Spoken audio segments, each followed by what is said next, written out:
Hello friends, welcome you all.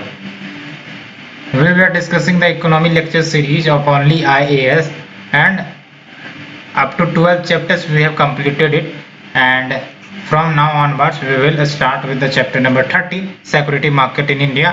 और हमने बताया था आपको कि सिक्योरिटी मार्केट पर आपको ज़्यादा फोकस करने की जरूरत नहीं है। कुछ क्वेश्चंस आते हैं और वो भी काफ़ी ज़्यादा हल्के क्वेश्चन होते हैं, टर्म बेस्ड क्वेश्चन होते हैं। कुछ इंपॉर्टेंट टर्म्स, फॉर एग्जांपल डेब्ट का क्या मतलब है, इक्विटी का मतलब है, ये सब भी आप अगर आप जान जाते हो तो क्वेश्चन आप आराम से हैंडल कर सकते हो। ऐसे ही क्वेश्चन आते हैं। So let's talk. सबसे पहले हम सिक्योरिटीज की बात करते हैं। तो सिक्योरिटीज आपके फाइनेंशियल इंस्ट्रूमेंट्स होते हैं जिसका ऑब्जेक्टिव फंड्स रेज करना होता है। और सिक्योरिटीज से जो फंड रेज किए जाएंगे, कैसे रेज किए जा सकते हैं? बॉन्ड इश्यू कर कर, डिवेंचर्स इश्यू करके, म्यूचुअल फंड्स के माध्यम से, है ना। तो ये सब आपका फंड रेजिंग तरीका होता है ना। और सिक्योरिटी मार्केट जहां पर इन सिक्योरिटीज का खरीदी बिक्री होती है वो आपका सिक्योरिटी मार्केट कहलाती है ना। तो security market is A component of wider financial market जहां पर सिक्योरिटीज को खरीदे बेचे जाएंगे on the basis of demand and supply. जाहिर सी बात है, सिक्योरिटीज को खरीदे बेचे जाएंगे उस वे में कि वो प्रॉफिट देगा तो अल्टीमेटली हम उस पर इंटरेस्ट दिखाएंगे। अगर वो प्रॉफिट नहीं देगा तो हम उसे बेचने का प्रयास करेंगे। तो ये होता है आपका डिमांड एंड सप्लाई के आधार पर, है ना। और कहीं ना कहीं आपको भी पता है ना, फाइनेंशियल मार्केट यहाँ पर आपका एक तो सिक्योरिटीज खरीदे बेचे जाते हैं, तो ये तो आपका सिक्योरिटी मार्केट हो गया, है ना। एक मनी मार्केट आपने सुना होगा। तो ये सब कुछ टाइप्स होती है। और अगर हम बात करें प्राइमरी फंक्शन क्या होता है सिक्योरिटीज मार्केट का, तो बेसिकली फ्लो ऑफ कैपिटल को इनेबल करना फ्रॉम दोज जिसके पास उपलब्ध है टू दोज जिनको जरूरत है। बैंक का भी तो वही काम होता है ना। And to help in transfer of resources from those with idle resources to others who have a productive need to them, and channels provide करना यानी कि प्लेटफॉर्म प्रोवाइड करना for enhancing savings and investment in the company। अब इसी के माध्यम से तो इंडिविजुअल से कंपनी जो प्रॉफिट कमाते हैं, तो कहीं ना कहीं इससे सेविंग्स को इनहेंस किया जा सकता है, इन्वेस्टमेंट भी बूस्ट किया जाएगा इकोनॉमी में, क्योंकि इसके माध्यम से फंड तो रेज किए जाते हैं ना। फंड रेज किए जाते हैं, फिर कंपनी में इन्वेस्ट किया जाता है, अल्टीमेटली कंपनी प्रॉफिट बनाती है, तो अल्टीमेटली वो फिर इकोनॉमिक डेवलपमेंट एंड इन्वेस्टमेंट को बूस्ट करती है। Let's talk about difference between डेब्ट एंड इक्विटी। डेब्ट एंड इक्विटी, ये डेब्ट डिफरेंस अच्छे से समझ लेना। कहने का मतलब ये कि डेब्ट एंड इक्विटी का क्या डिफरेंस मतलब होता है। तो व्हेन वी से डेब्ट, तो ये आपका क्या होता है जब हम लोन में इन्वेस्ट करते हैं। फॉर एग्जाम्पल हमने बॉन्ड खरीदा, है ना, तो बदले में हमने पैसे दिया, है ना। डिवेंचर भी कुछ उसी टाइप से हो जाते हैं। डिवेंचर बेसिकली आपके लॉन्ग टर्म बॉन्ड्स होते हैं। और ऑनरशिप की बात करें तो ये आपका, तो जो बॉन्ड होल्डर होते हैं वो कंपनी के ओनर नहीं कहलाते हैं, आपको पता होगा, है ना। ऐसे में तो बहुत सारे बॉन्ड अवेलेबल होते हैं। फॉर एग्जांपल गवर्नमेंट के भी बॉन्ड्स होते हैं। तो आप अगर खरीदते हो उसे, तो इसका मतलब ये थोड़ी ना हुआ कि आप कंपनी के शेयर एक्वायर कर लिए, आप कंपनी के ओनरशिप हो गए। तो ऐसा नहीं होता है डेब्ट के केस में, है ना। बॉन्ड और डिवेंचर के केस में अगर आपके पास है भी तो आप ओनरशिप एक्वायर नहीं कर सकते। रिस्क लो रिस्क होता है क्योंकि यहाँ पर मैच्योरिटी पीरियड के बाद पैसे आने ही होते हैं। और इसमें आपको रिटर्न कैसे मिलता है? तो इंटरेस्ट मिलता है आपको, है ना। रेट ऑफ इंटरेस्ट मेंशन्ड होते हैं आपके बॉन्ड में या डिवेंचर में, उस इंटरेस्ट आपको मिलते हैं। And nature of return fixed and regular होते हैं। मार्केट जो यहाँ पर ट्रेड किए जाते हैं डेब्ट को यानी कि बॉन्ड को या फिर डिवेंचर को, तो वो डेब्ट मार्केट कहलाता है। और क्लेम ड्यूरिंग लिक्विडेशन, तो ये फर्स्ट क्लेम होगा जब भी कोई कंपनी लेट से कि लिक्विडेट हो रही है, तो ये जो आपके इक्विटी वाले होते हैं इनको लास्ट क्लेम उपलब्ध होता है, यानी कि सबको पहले पैसे दे दिए जाएंगे आपके डेब्ट ऑनर वाले को, उसके बाद जाके इनको मिलेगा शेयर ओनर वाले को। Tax benefit, interest is tax deductible, है ना। तो जो भी इंटरेस्ट मिलते हैं तो टैक्स डिडक्टेबल होते हैं। यहाँ पर आपका कैपिटल गेन टैक्स लगाए जाते हैं बेसिकली। तो बेसिकली कैपिटल गेन टैक्स आपका बॉन्ड में तो नहीं लगता है। ये जो टर्म है, ये जो स्पेस है, ये उल्टा कर दिया गया। ये कैपिटल गेन टैक्स इक्विटी के सेल पर लगाए जाते हैं, सेल और परचेज पर लगाई जाती है, बॉन्ड के ऊपर नहीं। क्योंकि बॉन्ड में क्या होता है, जो आपको इंटरेस्ट मिलते हैं ना, इंटरेस्ट मिलते हैं और अल्टीमेटली लोन पे कर रहे होते हैं जो आपने लिया होता है। That's why repayment of loan does not attract the capital gain tax. Convertibility की बात करें तो डेब्ट can be converted into equity, लेकिन equity can not be converted into डेब्ट। ये पॉइंट जरूर याद रखना है। और ये जो आपका डेब्ट मार्केट होता है या फिर जो बॉन्ड्स और डिवेंचर्स होते हैं वो स्लो डाउन पीरियड में ज़्यादा अट्रैक्टिव होते हैं, क्योंकि स्लो डाउन पीरियड में कोई कंपनी इन्वेस्ट नहीं करना चाहती है, कंपनी की प्रॉफिटेबिलिटी कम रहती है। दैट्स वाई इक्विटी में इन्वेस्ट नहीं करेंगे जब भी स्लो डाउन का पीरियड होगा, उस समय वो स्टेबल प्रॉफिट की तरफ ध्यान देते हैं जो भी इन्वेस्टर्स हैं। That's why they invest in the bond या डिवेंचर्स। और जब इकोनॉमिक ग्रोथ काफ़ी हाई होता है तब जाके आपका इक्विटी में इन्वेस्ट किए जाते हैं। तो ये हमने डिस्कस किया। और अगर ऊपर के कुछ पॉइंट को डिस्कस करें इन द इक्विटी सेक्टर, तो ये शेयर्स कंपनी के जो भी हो उसमें इन्वेस्ट करते हैं, है ना। और ऑनरशिप मिलता है, डेफिनेटली मिलता है, क्योंकि जब भी आप एक शेयर खरीदते हो यानी कि आप उस कंपनी का ऑनरशिप बन रहे हो, भले ही थोड़े से लेकिन हो रहे।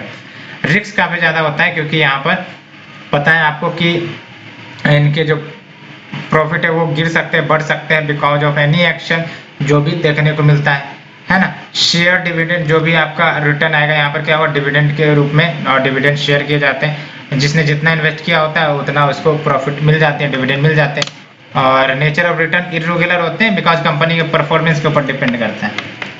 तो ये है।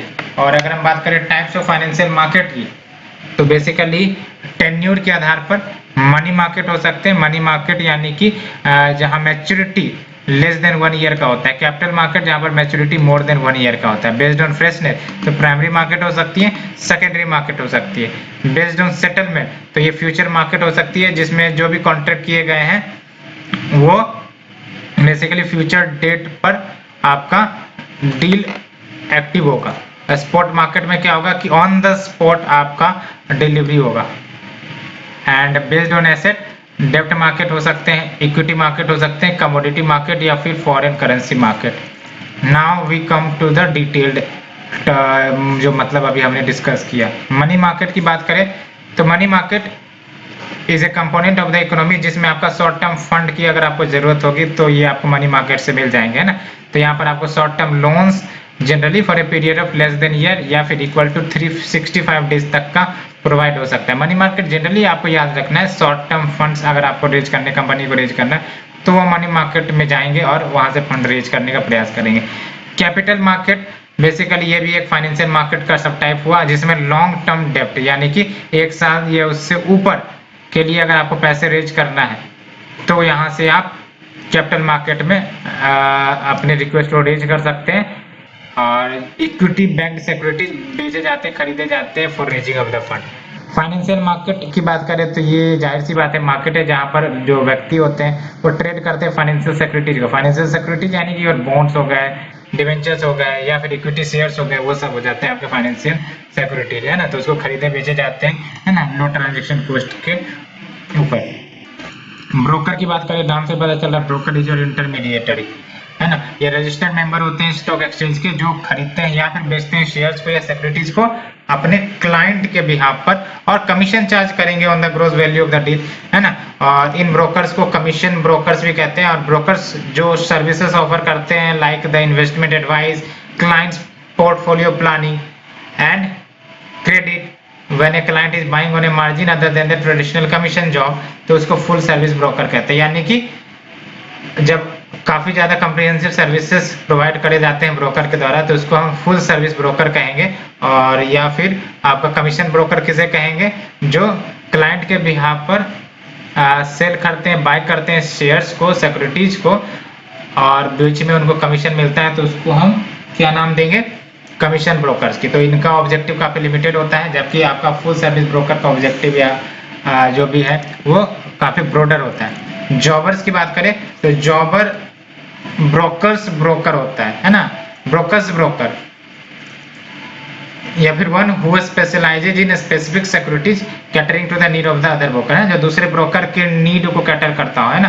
कि एक ब्रोकर है ना, अब उसने दूसरे से बोला कि भाई साहब मैं आपके लिए इन्वेस्ट करूंगा, अब वहां से उनसे पैसा लिया और ये और ज्यादा एक्सपर्ट वाले ब्रोकर को दे दिया कि भाई साहब आप इन्वेस्ट करो, तो ये जॉबर कहेंगे, है ना। तो ब्रोकर्स ब्रोकर और one who specialise in specific securities catering to the need of other broker. And जो जॉबर होते हैं वो लोकेटेड होते हैं पार्टिकुलर ट्रेडिंग पोस्ट पर on the floor of the stock exchange, and ये भी बाइंग सेलिंग करते हैं स्मॉल प्राइस डिफरेंसेस के ऊपर, इसी को स्प्रिट कहते हैं। And he has no contract with the investing public because ये ब्रोकर है, दैट्स व्हाई ये डायरेक्टली इन्वेस्टिंग पब्लिक के साथ कोई कॉन्ट्रैक्ट नहीं करते। एंड मार्केट मेकर की बात करते हैं तो functions as an intermediary in the market ready to buy and sell security, है ना। मार्केट मेकर इंटरमीडिएटरी ही है एक प्रकार से, एंड ये रेडी होते हैं to buy and sell security और simultaneously two way rate quote करेंगे, like jobber basically with only difference that he quotes two way rate, एक तो बाइंग का भी रेट रखेंगे और selling at the same time. Now important terms related to security market, तो क्या term है आपका स्क्रिप्ट शेयर। स्क्रिप्ट शेयर की बात करें तो शेयर जो एग्जिस्टिंग शेयर होल्डर्स को दिया जाता है विदाउट एनी चार्ज, है ना। तो यानी कि share given to the existing shareholders without any charge, तो उसको हम स्क्रिप्ट शेयर कहते हैं या फिर बोनस शेयर कहते हैं। कर्व डीलिंग की बात करें तो इसके तहत जो ट्रांजेक्शन किए जाते हैं स्टॉक्स के taking place outside the stock exchanges, यानी कि unofficially, and takes place after the normal trading hour. Generally क्या होता है, ये जो आपके सिक्योरिटीज बेचे जाते हैं खरीदे जाते हैं स्टॉक मार्केट में, इसका एक पार्टिकुलर ट्रेडिंग आवर होता है। लेकिन कर्व डीलिंग में क्या होता है, जो भी आपके खरीदे जा रहे हैं या बेचे जा रहे हैं ये नॉर्मल ट्रेडिंग आवर के बाद में किए जा रहे हैं और ये generally outside the stock exchange हो रहा है, दैट्स व्हाई इसको कर्व डीलिंग कहते हैं। जाहिर सी बात है ये अनऑफिशियल होता है। स्प्लिट की बात करें तो it is the difference between buying and selling prices of share, है ना। कि लेट्स से कि मैंने 100 रुपये में शेयर खरीदा था और 200 रुपये में बेचा, तो दोनों के बीच जो डिफरेंस आया 100 का वो स्प्लिट हो गया, है ना। And higher the liquidity of a share lower its split and vice versa, और इसी को जॉबर्स टर्न या फिर मार्जिन और हेयर कट कहते हैं। और जब हम पेनी स्टॉक की बात करते हैं तो इसमें वैसे शेयर आ जाते हैं जिनकी जो प्राइस होती है वो लंबे समय के लिए लो ही रहती है, यानी कि बहुत सारे शेयर ऐसे होते हैं ना जिनके प्राइस में बढ़ोतरी दिख ही नहीं रही है, ग्रोथ दिख ही नहीं रही है, वो लो प्राइस है for the longer period at the stock exchange, तो उनको पेनी स्टॉक कहते हैं। स्वीट शेयर की बात करें तो ये share given to the employees of the company without any charge, इसलिए स्वीट शेयर कहते हैं। Rolling settlement it is an important reform measure जो स्टार्ट किया गया था इंडियन स्टॉक मार्केट में इन द मिड 2001, जिसके तहत जो भी कमिटमेंट है सेल एंड परचेजेस के वो पेमेंट या डिलीवरी के रूप में हो जाएंगे eight the end of the certain days, है ना। तो ये होता है आपका रोलिंग सेटलमेंट की सर्टेन डेज के बाद आपका जो भी हमने कमिटमेंट किया है वो फुलफिल कर दिए जाएंगे। बदला when the buyers want postponement of the transaction, तो उसको क्या कहते हैं, बदला कहते हैं, है ना। यानी कि लेट से कि कोई ट्रांजैक्शन करना था उन्होंने बोला कि भाई साहब नहीं करना है ट्रांजैक्शन, छोड़ दो, रोक दो, तो ये हो गया आपका बदला। वेस्टर्न वर्ल्ड में इसी को क्वांटेंगो कहते हैं। ऊंधा बदला, ऊंधा बदला यानी कि when the sellers want to, एक तरफ बदला में आपने क्या हुआ, buyers want postponement of the transaction, और ऊंधा बदला में क्या हो रहा है आपका, seller wants postponement of the transaction, इसी को रिवर्स बदला कहते हैं या फिर बैकवर्डेशन कहते हैं। And now let's move to the primary market and secondary market. तो let's move to the primary and secondary market concept. तो primary market जहां पर आपका कोई भी शेयर पहली बार इश्यू किए जाते हैं वो प्राइमरी मार्केट होता है ना। तो issuers raise capital by issuing security to the investor for the first time, है ना। तो यहाँ पर जो भी इश्यूअर होंगे वो कैपिटल उनको रेज करना है, तो वो सिक्योरिटीज इश्यू करेंगे, इन्वेस्टर्स के सामने रखेंगे in the primary market for the first time, पहली बार, याद रखना आपको। और ये primary market physical assets create करती है और सिक्योरिटीज बेचे जाते हैं बाय द कंपनी डायरेक्टली और थ्रू एन इंटरमीडिएटरी हियर। और प्राइमरी मार्केट कैपिटल फॉर्मेशन को प्रमोट करते हैं directly because flow of funds वो सेवर से इन्वेस्टर्स के पास जाएंगे। And only buying of securities takes place here, securities can not be sold here, यहाँ याद रखना है ना। ये याद रखना है, प्राइमरी मार्केट में सिर्फ बाइंग ऑफ सिक्योरिटीज होता है, यहाँ सेलिंग नहीं होता है। प्राइसेस डिसाइड किए जाते हैं, डिटरमाइन करी जाती है कंपनी के द्वारा, कोई फिक्स्ड ज्योग्राफिकल लोकेशन नहीं है। सेकेंडरी मार्केट या स्टॉक एक्सचेंज में क्या होता है आपका, ये ऑलरेडी जो इश्यूड सिक्योरिटीज होती है सिर्फ उन्हीं का यहाँ पर ट्रेड होता है, that's why it is secondary market, की ऑलरेडी जो प्राइमरी मार्केट में इश्यू हो गई और वो शेयर पुरानी हो गई तो वो सेकेंडरी मार्केट में बेचे खरीदे जा सकते हैं। और secondary market makes the assets marketable, और कंपनी यहाँ पर इन्वॉल्व नहीं होती है, जो ओनरशिप है एग्जिस्टिंग सिक्योरिटीज का वो इन्वेस्टर्स के बीच एक्सचेंज होते रहते हैं। यहाँ पर आपका कंपनी खुद इश्यू करवाती है, यहाँ पर इन्वेस्टर जो है खरीदते बेचते रहते हैं। ये आप देखते होंगे जो भी शेयर मार्केट में इन्वेस्ट करते हैं बेसिकली वो सेकेंडरी मार्केट ही तो होता है जनरली, है ना। And this promotes capital formation indirectly by enhancing the liquidity of the share.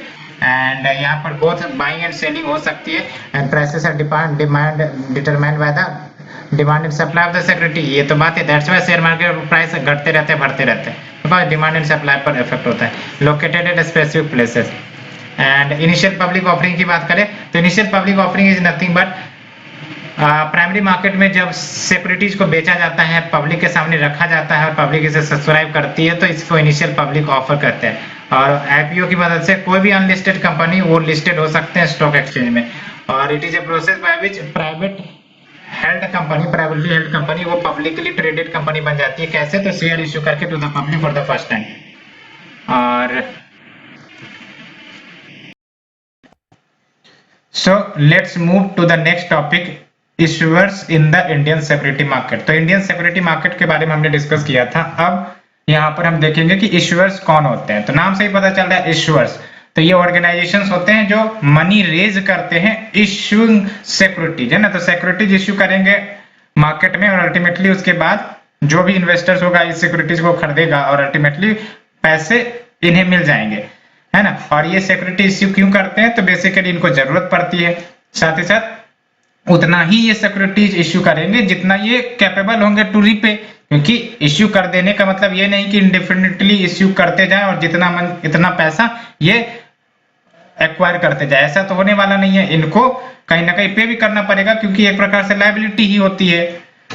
और अगर हम बात करें कुछ कॉमन इश्यूअर्स के बारे में जो इंडियन सिक्योरिटीज मार्केट में इश्यू करते हैं, तो we have the mutual funds. Central and state government भी इश्यू करते हैं सिक्योरिटीज को, लोकल गवर्नमेंट एंड म्युनिसिपैलिटीज भी इश्यू करते हैं, financial institutions and banks RBI भी तो इश्यू करता है, पब्लिक सेक्टर कंपनीज भी इश्यू करते हैं, है ना। और ये इश्यू करते हैं डिपेंड ऑन देयर नीड्स कि कितना इनको पैसे की दरकार होगी तो उतना ही शेयर या सिक्योरिटीज इश्यू करते हैं। और अल्टीमेटली इनको रीपे भी करना पड़ता है। अगर ये बॉन्ड है तो अल्टीमेटली इनको इंटरेस्ट पे करना पड़ता है। अगर इक्विटी इश्यू करते हैं तो जाहिर सी बात है वो आपका शेयर होल्डर बन जाता है जो भी इन्वेस्टर्स इसको सब्सक्राइब करता है। तो स्टॉक एक्सचेंज की बात करें तो स्टॉक एक्सचेंज नाम से पता चल रहा है ये आपका मार्केट प्लेस है जहां पर ये जो फाइनेंशियल सिक्योरिटीज हैं जो कंपनीज के द्वारा इश्यू करी जाती है वो खरीदे जाते हैं या फिर बेचे जाते हैं after they have been issued in the primary market. तो जो भी आपका कंपनी होता है जब वो पहली बार सिक्योरिटीज इश्यू करता है, आपको ही पता है वो प्राइमरी मार्केट में जाके इश्यू करते हैं। उसके बाद जब एग्जिस्टिंग सिक्योरिटीज का या एग्जिस्टिंग शेयर्स का आपका रिपर्चेज सेलिंग परचेजिंग होता है तो वो आपका सेकेंडरी मार्केट में होता है, आपको ही पता है ना। और stock exchange is an example of secondary market basically.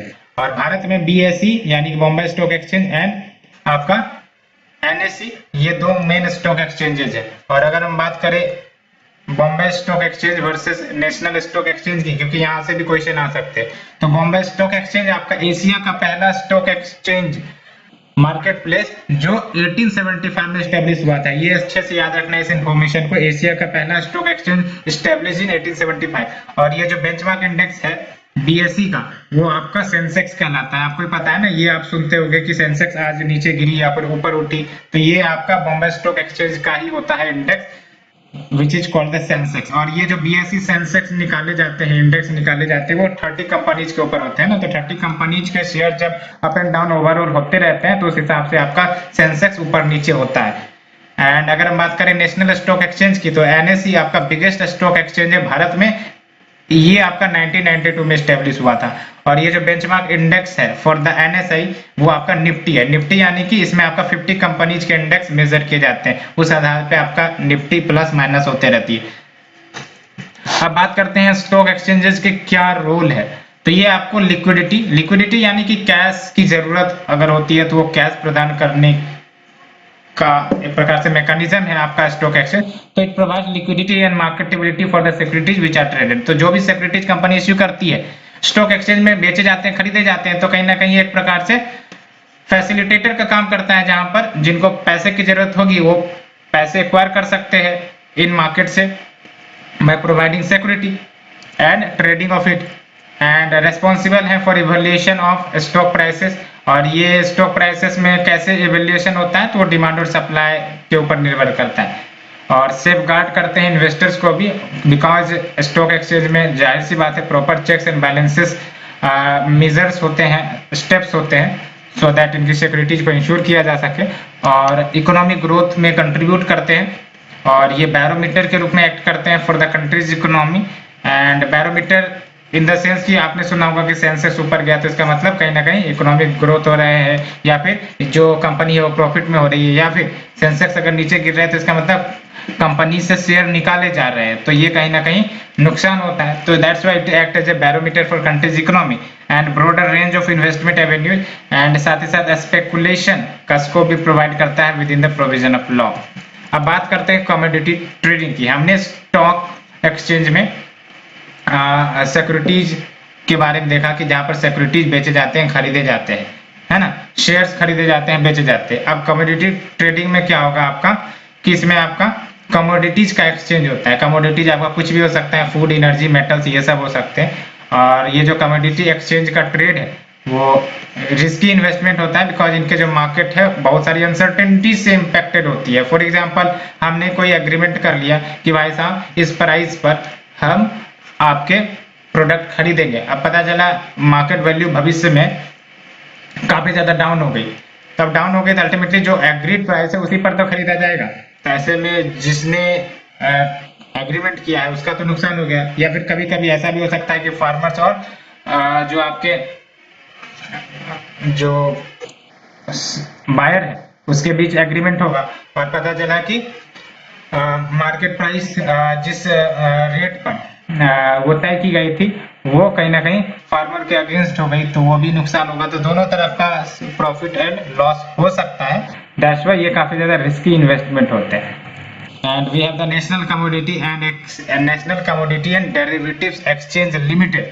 तो ये जो आपका NCDEX है, ये ऑनलाइन कमोडिटी एक्सचेंज है जो प्राइमरली एग्रीकल्चर कमोडिटीज के लेन देन को डील करती है under the regulatory authorities of SEBI. ये याद रखना है, NCDEX भले ही ये आपका online commodity exchange dealing with primarily agriculture commodities के लिए, बट ये रेगुलेटरी अथॉरिटीज किसके अंतर्गत में आती है? सेबी के।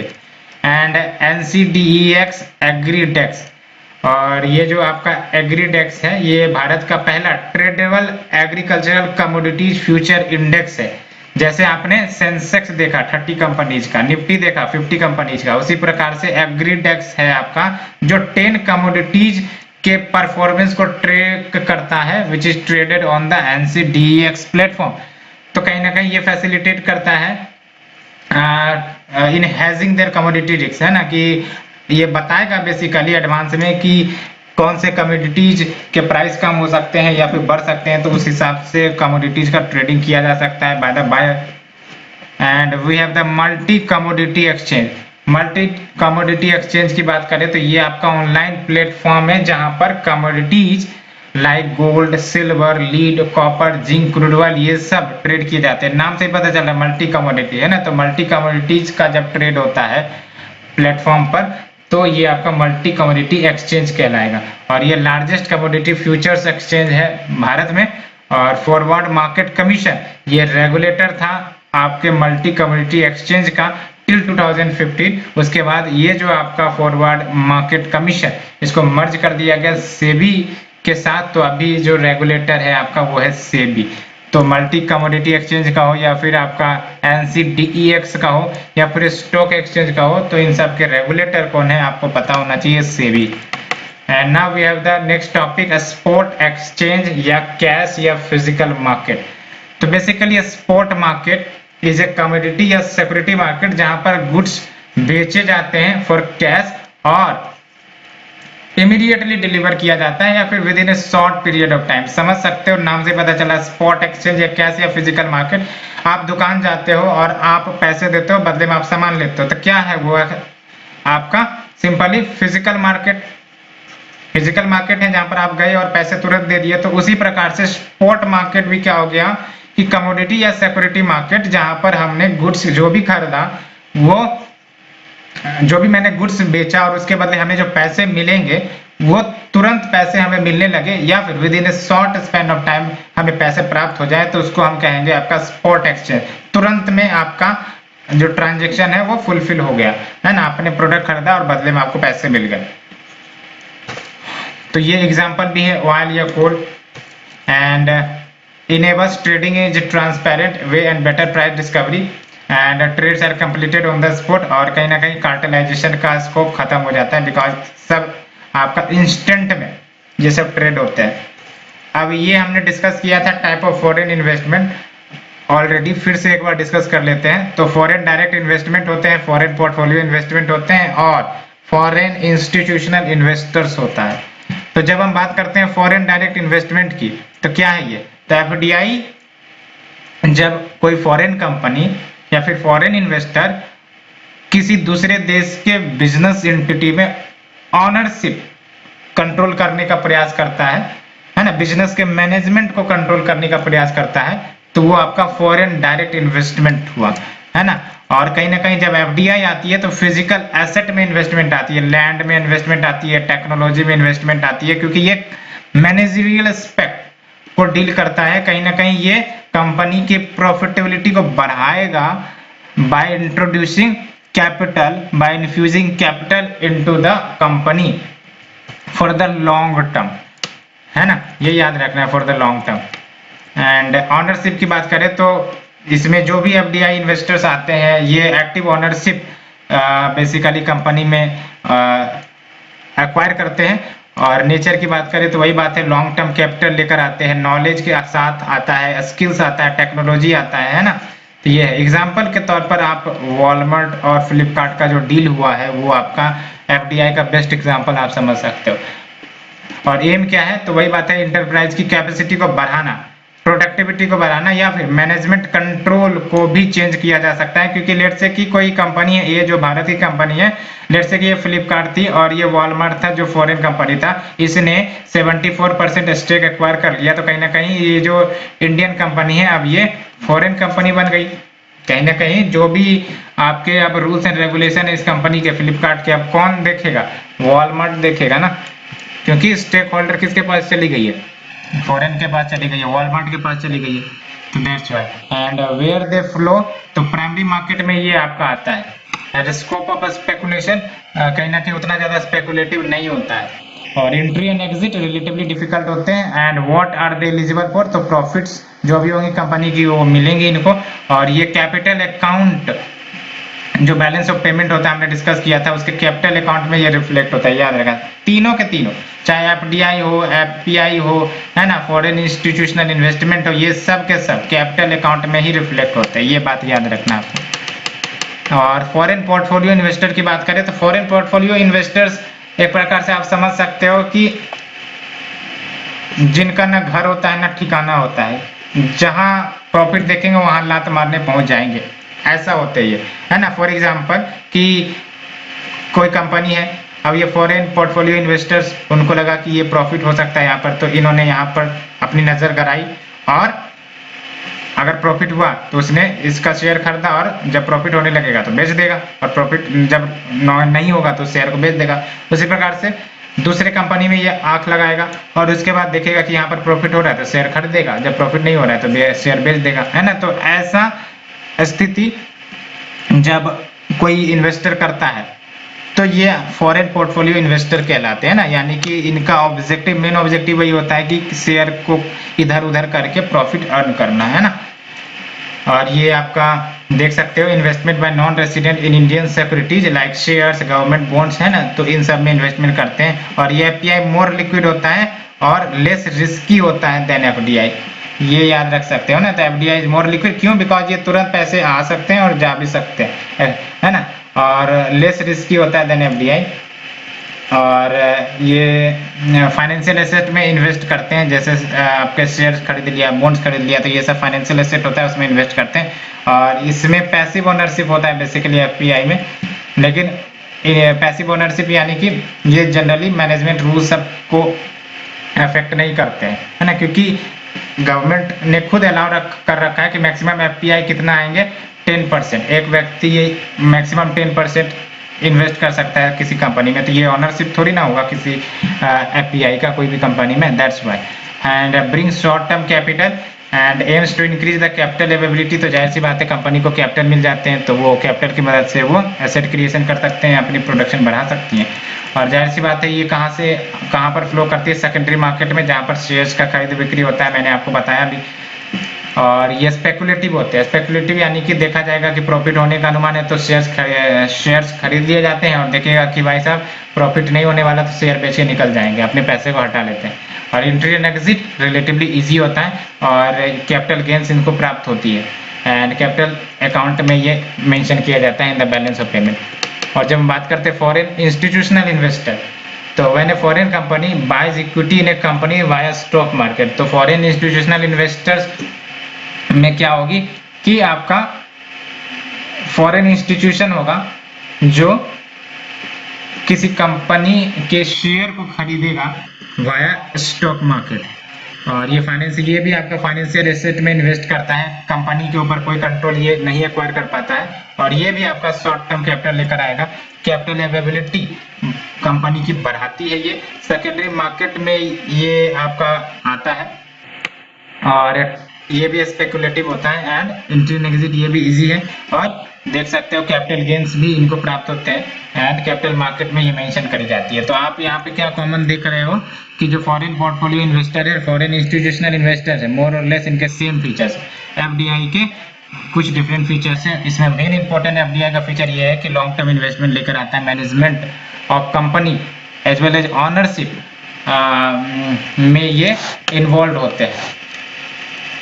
नाउ एफडीआई, तो एफडीआई के भी टाइप्स हैं, आपको ही पता है एफडीआई के टाइप्स हैं, है ना। तो बेसिकली एफडीआई या फिर फॉरेन इन्वेस्टमेंट का जो कंसेप्ट है वो 1991 में इंट्रोड्यूस किया गया था under the foreign exchange management act FEMA. और ये जो फॉरेन इन्वेस्टमेंट आते हैं तो वो दो रूट से आ सकते हैं, ये गवर्नमेंट ने बेसिकली रूट डिमार्केट कर रखी है कि जो एफडीआई आएंगे ये दो रूट से आ सकते हैं। एक तो आपका ऑटोमेटिक रूट होगा, ऑटोमेटिक रूट में क्या होगा कि कोई रोकने टोकने वाला नहीं, एफडीआई जो है वो आती जाएंगी without prior approval of the government, है ना, कि ऐसा नहीं होगा कि एफडीआई आएंगी तो पहले परमिशन लेना पड़ेगा गवर्नमेंट से कि आरबीआई से एप्लीकेशन फाइल करना पड़ेगा और उसके बाद अप्रूवल हुआ तब आपको अलाउ करेगा, तो ऐसा कुछ भी नहीं होता है एफडीआई में, ऑटोमेटिक रूट में, है ना। ऑटोमेटिक रूट के एफडीआई में कुछ भी आपका प्रियर अप्रूवल की रिक्वायर करने की जरूरत नहीं होती है, डायरेक्ट इन्वेस्टर इन्वेस्ट कर सकते हैं। लेकिन जो दूसरा होता है गवर्नमेंट रूट, इसमें गवर्नमेंट की अप्रूवल चाहिए ही चाहिए, गवर्नमेंट का परमिशन चाहिए ही चाहिए। और देख सकते हो investment is permitted through government route only in the following cases, तो अगर गवर्नमेंट रूट से अप्रूवल चाहिए तो कौन कौन से केसेस में आपका इन्वेस्टमेंट परमिट करी गई है वाया गवर्नमेंट रूट। तो देख सकते हो कोई भी एंटिटी जो सिचुएटेड है in a country which shares a land border with India, है ना, तो ये अभी हाल फिलहाल में अमेंड किया गया था कि इंडिया है और इंडिया के जो भी बॉर्डरिंग नेशन है ना, जैसे आपका पाकिस्तान हो गया, चाइना हो गया, बांग्लादेश हो गया, नेपाल हो गया, है ना, तो ये सब क्या है आपके इंडिया के साथ बॉर्डर शेयर करते हैं। तो कोई भी कंपनी जो इन रीजन से आएंगी उनको गवर्नमेंट रूट के ही तहत एफडीआई इन्वेस्ट करनी होगी। ऑटोमेटिक रूट अभी यहाँ के लिए बंद करके रखा गया है ना, तो ये याद रखना है आपको। And when the owner of investment into India is situated in or is a citizen of any such country, तो ये दूसरा भी फैक्टर है कि जो ऑनर है इन्वेस्टमेंट का, जो भी इन्वेस्टमेंट करेगा भारत में, वो या तो सिचुएटेड है उस कंट्री में जिस कंट्री का मैंने नाम लिया अभी, यानी कि नेबरिंग कंट्रीज में, या फिर सिटीजन है उस कंट्री का। और तीसरा है आपका any transfer of ownership of any FDI in an entity in India leading in beneficial ownership following with in the purview of the above restriction. तो ये तीन कंडीशन है ना। और यहाँ पर देख लो फॉरेन इन्वेस्टमेंट फैसिलिटेशन पोर्टल जो department for promotion of industry internal trade के द्वारा एडमिनिस्टर करी जाती है, और ये याद रखना है DPIIT आपका ministry of commerce and industry के अंतर्गत आती है, और यही फैसिलिटेट करती है सिंगल विंडो क्लियरेंस प्रोवाइड करती है of the application which are through government approval route, है ना। तो कौन आपका अप्रूवल देता है अगर कोई एप्लीकेशन आती है फॉरेन डायरेक्ट इन्वेस्टमेंट की और उसमें गवर्नमेंट रूट रिक्वायर्ड है, तो परमिशन कौन देता है? तो we have the foreign investment facilitation portal which is administered by the DIPP। ये आपका फैसिलिटेट करता है, सिंगल विंडो क्लियरेंस प्रोवाइड करता है एप्लीकेशन का वाया गवर्नमेंट रूल जो भी आने वाली होती है। और देख सकते हो कौन, ये इंपॉर्टेंट है, वेरी वेरी इंपॉर्टेंट, कौन कौन से सेक्टर जहाँ पर FDI बैन करके रखी गई है ना। तो कौन कौन से सेक्टर है जहाँ पर FDI बैन करके रखी गई है? पहला है आपका रिटेल ट्रेडिंग। रिटेल ट्रेडिंग यानी कि FDI in retail trading is not allowed except single brand product retailing. Single brand product retailing का मतलब क्या हुआ कि कोई कंपनी है, फॉरेन कंपनी है, और वो सिर्फ और सिर्फ अपने ई-कॉमर्स वेबसाइट पर अपना ही प्रोडक्ट बेच रही है, बट वो अपने एक ही ब्रांड को बेच रही है, सिंगल प्रोडक्ट ब्रांड। जैसे आपका लेट से कि मैंने बोला कि रेमंड है ना, तो अगर लेट से कि रेमंड फॉरेन कंपनी होता तो अल्टीमेटली वो अगर भारत में अपना प्रोडक्ट बेचता तो ये आपका रिटेल ट्रेडिंग अलाउ कर दिया जाता है गवर्नमेंट के द्वारा, बिकॉज यहाँ पर सिंगल प्रोडक्ट ही बेचा जाएगा in the form of retailing. लेकिन अभी आपको ही पता है कि ई-कॉमर्स में कौन सा है आपका मार्केट प्लेस अलाउड है। तो ये याद रखना है आपको, sectors where FDI is ban. तो एक तो आपका रिटेल ट्रेडिंग है, और रिटेल ट्रेडिंग में आपका सिंगल ब्रांड प्रोडक्ट रिटेलिंग पर एक्सेप्शन है। और एटॉमिक एनर्जी हो गया आपका, lottery, gambling, betting including casino, इन सब पर भी FDI नहीं आ सकती है। ये सब याद रखना है आपको, lottery, gambling, betting including casino, इन सब पर भी FDI अलाउड नहीं है। चिट फंड भी नहीं अलाउड है FDI के लिए, निधि कंपनीज के लिए भी FDI अलाउड नहीं है। Agriculture and plantation other than tea plantation, इस पर भी आपका FDI अलाउड नहीं है ना। एंड रियल इस्टेट या कंस्ट्रक्शन ऑफ फार्म हाउसेस, इन सब पर भी FDI अलाउड नहीं है, याद रखना। रियल इस्टेट पर भी FDI अलाउड नहीं है। मैन्युफैक्चरिंग ऑफ सिगार्स या टोबैको, इस पर भी FDI अलाउड नहीं है। यानी कोई कंपनी फॉरेन से आएगी और बोलेगी भाई साहब मैं सिगरेट मैन्युफैक्चरिंग कंपनी हूँ और मुझे अलाउ कर दो सिगरेट मैन्युफैक्चर करने के लिए, मैं पैसे भर भर के FDI के रूप में लाऊंगा, तो ये अलाउ नहीं होगा, because it is not allowed. और फिर देख सकते हो इंडिया का 2019-20 का डाटा देखें तो मैक्सिमम FDI कौन से देश से आया है, तो आप समझ सकते हो, आप देख के चौंक जाओगे। सिंगापुर से सबसे ज्यादा इन्वेस्टमेंट आ रहा है। ये जो छोटे छोटे देश हैं, सिंगापुर, मॉरिशस, कितने छोटे देश है, यहाँ से इन्वेस्टमेंट सबसे ज्यादा आ रहा है, even more than USA and Japan. तो आप सोच सकते हो, है ना। तो ये फैक्ट याद रखने आपको कि इंडिया का 2019-20 इवन 2020 का भी डाटा देख लोगे तो मैक्सिमम FDI सबसे ज्यादा आपका सिंगापुर से, दूसरे नंबर पर आपका मॉरिशस से, तीसरे नंबर पर नेदरलैंड, चौथे नंबर पर USA, पांचवें नंबर पर जाके यहाँ पर जापान है। Now we have the credit default swap. तो बेसिकली क्रेडिट डिफॉल्ट स्वैप ये क्रेडिट डेरिवेटिव होती हैं जो इस्तेमाल करी जाती हैं to transfer the credit risk from the investor, जो रिस्क के लिए एक्सपोज हो गए हों, जिसको कहते हैं protection buyer, to an investor जो रिस्क लेना चाहते हैं, जिसको कहते हैं प्रोटेक्शन सेलर, है ना। तो credit default swap is a concept of credit derivative, जिसका ऑब्जेक्टिव क्या होता है कि जो इन्वेस्टर रिस्क में एक्सपोज हो गए हैं, तो जो क्रेडिट रिस्क है उनको ट्रांसफर कर दिया जाएगा to that investor who are willing to take the risk. तो जो रिस्क लेना चाह रहे हैं उसको प्रोटेक्शन सेलर कहेंगे, और जो रिस्क में एक्सपोज हुए हैं, जो रिस्क के लिए एक्सपोज हो चुके हैं, उनको प्रोटेक्शन बायर कहेंगे। तो यहाँ पर आप देख सकते हो protection buyer versus protection seller. तो ये अपने क्रेडिट एक्सपोजर को हेज करते हैं by making periodic payment to the protection seller, और ये ट्रांसफर करते हैं रिस्क को without transferring the underlying asset. ये याद रखना है। तो रिस्क को ये ट्रांसफर तो करेंगे लेकिन एसेट को ट्रांसफर नहीं करते। प्रोटेक्शन सेलर में क्या हो गया कि ये क्रेडिट रिस्क में पार्टिसिपेट करेंगे विदाउट ओनिंग द एसेट। क्यों? बिकॉज यहाँ पर आप देख सकते हो एसेट का ट्रांसफर हो ही नहीं रहा ना, that's why without owning the asset they participate in the credit risk and diversify his या हर पोर्टफोलियो। बात करते हैं सिक्योरिटाइजेशन की। तो सिक्योरिटाइजेशन इज ए प्रोसेस जिसके तहत जो कंपनी होती है वो अपने डिफरेंट फाइनेंशियल एसेट्स या डेब्ट्स जो भी हो उनको क्लब करती है to form a consolidated financial instrument जो इन्वेस्टर को बाद में इश्यू करी जाती है, और इसके बदले में इन्वेस्टर्स जो होंगे उस सिक्योरिटीज में जो भी इन्वेस्ट करेंगे उनको इंटरेस्ट मिलेगा। और इससे फायदा क्या होता है कंपनी को, तो उनको लिक्विडिटी मिल जाएगी, यानी कैश मिल जाएगी out of their asset otherwise. And derivatives are generated by the process of securitization. Derivative की बात करें तो डेरिवेटिव आपका फाइनेंशियल सिक्योरिटी है विद ए वैल्यू जो डिराइव करी जाती है फ्रॉम अंडरलाइंग एसेट, और ये अंडरलाइंग एसेट आपके stock, bonds, commodities, currencies, interest rate, ये सब हो सकते हैं, या फिर मार्केट इंडेक्सेस हो सकते हैं। तो आप देख सकते हो टाइप ऑफ डेरिवेटिव में आपका फॉरवर्ड है, फ्यूचर है, ऑप्शन डेरिवेटिव है, स्वैप। तो फॉरवर्ड कॉन्ट्रैक्ट और फ्यूचर कॉन्ट्रैक्ट की बात करते हैं अभी। ये है आपका फॉरवर्ड डेरिवेटिव, फ्यूचर डेरिवेटिव। तो बेसिकली फॉरवर्ड कॉन्ट्रैक्ट में क्या हो रहा है, इसमें बायर एग्री करते हैं कि भाई साहब हम आपके अंडरलाइंग एसेट को बाय करेंगे फ्यूचर डेट में ऑन ए प्राइस जो आज हम एग्री कर रहे हैं, यानी कि प्राइस पर एग्रीमेंट आज हो जाएगी, खरीदेंगे हम बाद में। और आपका इसमें रिस्क ऑफ डिफॉल्ट होता है, यानी कि डिफॉल्ट होने का रिस्क होता है। इसमें कस्टमाइज्ड कॉन्ट्रैक्ट होता है ये, और ये एक्सचेंज मार्केट में ट्रेड नहीं किए जाते हैं, लिक्विडिटी लो रहती है इसकी, फिजिकल या कैश सेटलमेंट हो सकता है, और अनरेगुलेटेड होते हैं।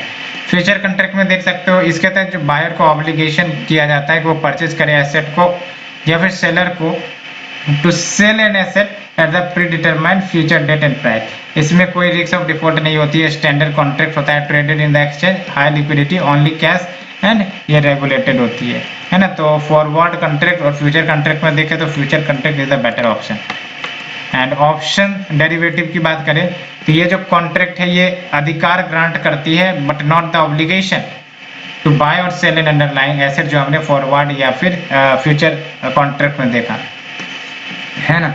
और टू टाइप्स ऑफ ऑप्शन होते हैं, एक तो आपका कॉल ऑप्शन होता है जिसमें होल्डर को राइट टू बाय स्टॉक का अधिकार मिल जाता है, और दूसरा पुट ऑप्शन जिसमें होल्डर को राइट टू सेल स्टॉक का अधिकार मिल जाता है ना।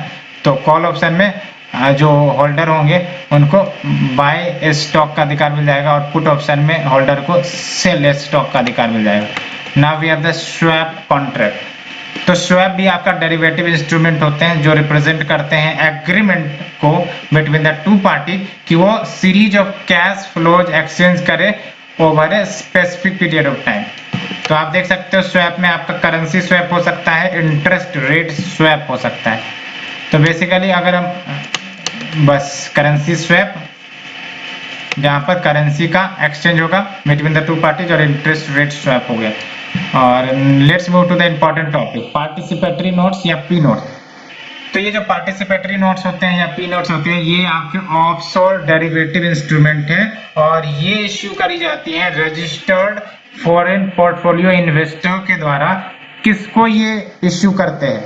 ओवरसीज इन्वेस्टर को। ओवरसीज इन्वेस्टर कौन होते हैं? वो बेसिकली रजिस्टर्ड इन्वेस्टर नहीं होते हैं, लेकिन वो इंडियन स्टॉक मार्केट में इन्वेस्ट करना चाहते हैं by not becoming a part of the stock market itself, है ना। तो ये बिना रजिस्टर किए हुए बेसिकली क्या करते हैं, तो foreign portfolio investors, basically foreign institutional investors का सहारा लेकर ये क्या करेंगे, अपने पैसे इंडियन स्टॉक मार्केट में लगाते हैं, और बेनिफिट जो है वो शेयर करी जाएंगी between foreign portfolio investor and your foreign institutional investor.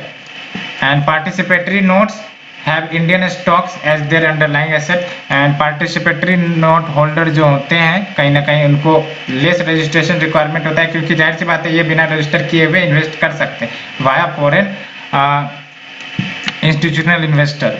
And कहीं ना कहीं इनको डिलीजेंस प्रोसेस पालन करने पड़ते हैं जो सेबी रिलीज करती है from time to time, despite कि इनको रजिस्ट्रेशन रिक्वायर्ड नहीं होती, फिर भी सर्टेन नॉर्म्स इनको पालन करने ही पड़ते हैं। लेकिन इससे कुछ कंसर्न्स भी होते हैं। क्या कंसर्न्स है? तो ये चूंकि ये इन पर रेगुलेशन काफ़ी ज़्यादा कम होता है, फॉर एग्जांपल इनको रजिस्टर करने की जरूरत नहीं होती है, तो इन पर अच्छे से मॉनिटरिंग भी नहीं होगी, तो कहीं ना कहीं इलीगल मनी हो सकता है कि इंडियन मार्केट में अंदर आ जाए। इसी को आप कहते हैं round tripping via participatory notes.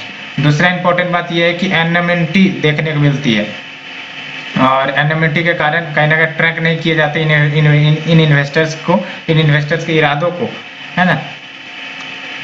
Now we have the डेब्ट इंस्ट्रूमेंट। डेब्ट इंस्ट्रूमेंट आपका कौन सा हो गया? बॉन्ड्स हो गया, है ना। तो बॉन्ड की बात करें तो फाइनेंस में bond is an instrument of indebtedness of the bond issuer to the holders, यानी कि एक तो बॉन्ड इश्यूअर होगा और एक तो बॉन्ड बायर होगा। तो जो बॉन्ड इश्यू करेगा अल्टीमेटली क्यों इश्यू करेगा? क्योंकि उसको पैसे चाहिए। किससे? बॉन्ड परचेजर से। बॉन्ड परचेजर को क्यों परचेज करना है बॉन्ड? क्योंकि उनको प्रॉफिट चाहिए, इनके पास पैसे रखे पड़े हैं, दिन का पैसा घर में रखा रखा शोभा नहीं दे रहा था, तो सोचा कि भाई साहब इन्वेस्ट कर देते हैं कहीं, बदले में हमें इंटरेस्ट मिल जाएंगे और पैसे आ जाएंगे। तो ये होता है आपका, है ना। लेकिन कुछ सर्टेन फीचर्स होते हैं बॉन्ड के, ये आपको याद रखने होंगे, है ना। और ये बॉन्ड डेब्ट सिक्योरिटी होती है जिसके तहत जो इश्यूअर है वो डेब्ट को होल्ड करते हैं, यानी कि लायबिलिटी रहती है ना। मैंने बॉन्ड इश्यू किया तो मुझे जो पैसे मिले बाद में तो हमें पे करने हैं ना, दैट्स वाई लायबिलिटी रहती है। और कहीं ना कहीं इंटरेस्ट पे करना पड़ता है, या फिर जो भी प्रिंसिपल है वो पे करने पड़ेंगे एट लेटर डेट, जिसको मैच्योरिटी डेट भी कहते हैं। And bonds are fixed income instrument, क्योंकि इसमें आपका इनकम आते ही रहेंगे, भले ही आपका कंपनी प्रॉफिट हो या ना हो, जो इंटरेस्ट रेट है वो आते ही रहते हैं इसमें, है ना। तो ये इंपॉर्टेंट फीचर है बॉन्ड का। तो bond are fixed income instrument that represents a loan made by an investor to a borrower. और ये जो बॉन्ड होते हैं इनका मैच्योरिटी डेट होता है, और ये जब मैच्योरिटी डेट को क्रॉस कर देते हैं तो जो इशूइंग कंपनी है जिन्होंने बॉन्ड इशू किया उनको पे बैक करना पड़ता है the amount to the investor along with जो भी प्रॉफिट हुए होंगे, in the form of interest कह सकते हो। And bond price inversely correlated है विद द इंटरेस्ट रेट, ये याद रखना है ना। यानी कि बॉन्ड प्राइस जो है, बॉन्ड के प्राइस जो है वो इंटरेस्ट रेट के इनवर्सली प्रोपोर्शनल है। बॉन्ड प्राइस बढ़ेंगे तो इंटरेस्ट रेट घट जाएंगे। क्यों? बॉन्ड प्राइस बढ़ने का मतलब ये है कि डिमांड इस बॉन्ड की काफी ज्यादा है, तो बॉन्ड की डिमांड काफी ज्यादा है, तो सब लोग जो है बॉन्ड को खरीदना चाहेंगे। तो सब लोग खरीदना चाहेंगे तो जाहिर सी बात है कि इंटरेस्ट रेट कम कर दिया जाएगा, है ना। फॉर एग्जाम्पल बैंक में अगर भर भर के पैसे आने लगे, सभी डिपॉजिटर्स जो है एसबीआई में पैसे डिपॉजिट करवाने लगे, तो जो आपको इंटरेस्ट रेट मिलता है सेविंग अकाउंट के ऊपर वो कम कर दी जाती है। क्यों? क्योंकि उनको पैसे की जो जरूरत थी वो पैसे आराम से आ रहे हैं बिना कोई टेंशन के। दैट्स वाई जब भी बॉन्ड प्राइसेस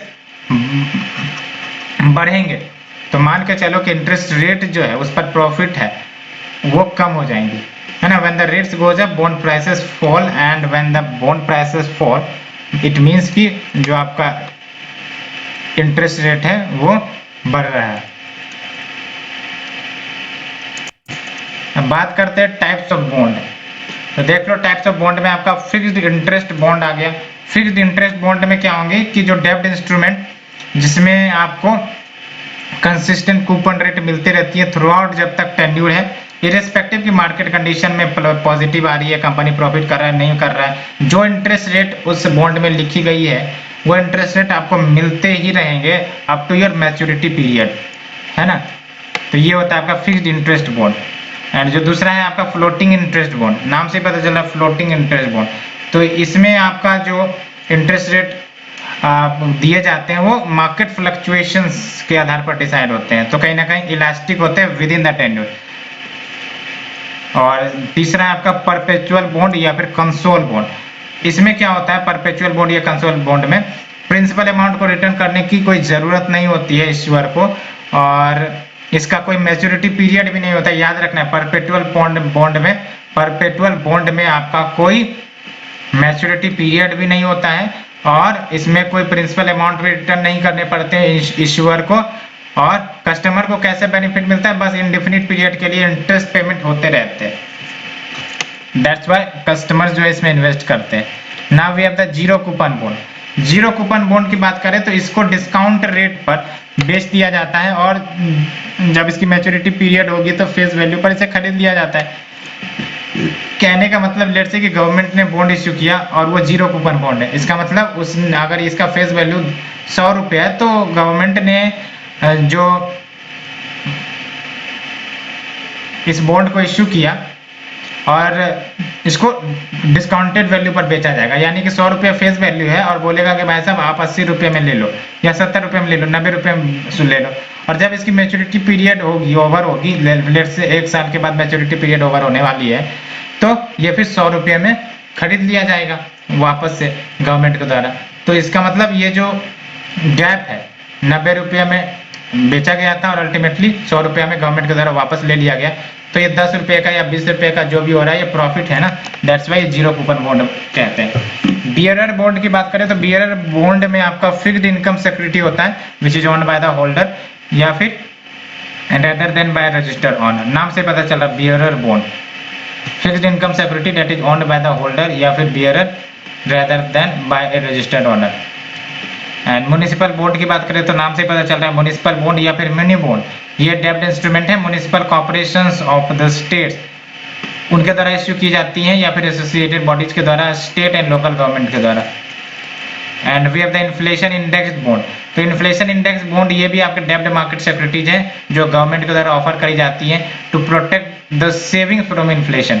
कहने का मतलब ये है कि हम लेट से कि बॉन्ड में इन्वेस्ट कर रहे हैं और बॉन्ड में हमें इंटरेस्ट रेट मिल रहा है 4% और पता चला देश में इन्फ्लेशन चल रही है 6%, तो फिर बॉन्ड में इन्वेस्ट करने से क्या फायदा जब 4% से ही हमारी सेविंग की बढ़ोतरी होगी और 6% का इन्फ्लेशन चल रहा है, तो फिर तो कोई फायदा नहीं हुआ, इसलिए हम अपने पैसे को घर में ही रखेंगे। Why we will invest in bond.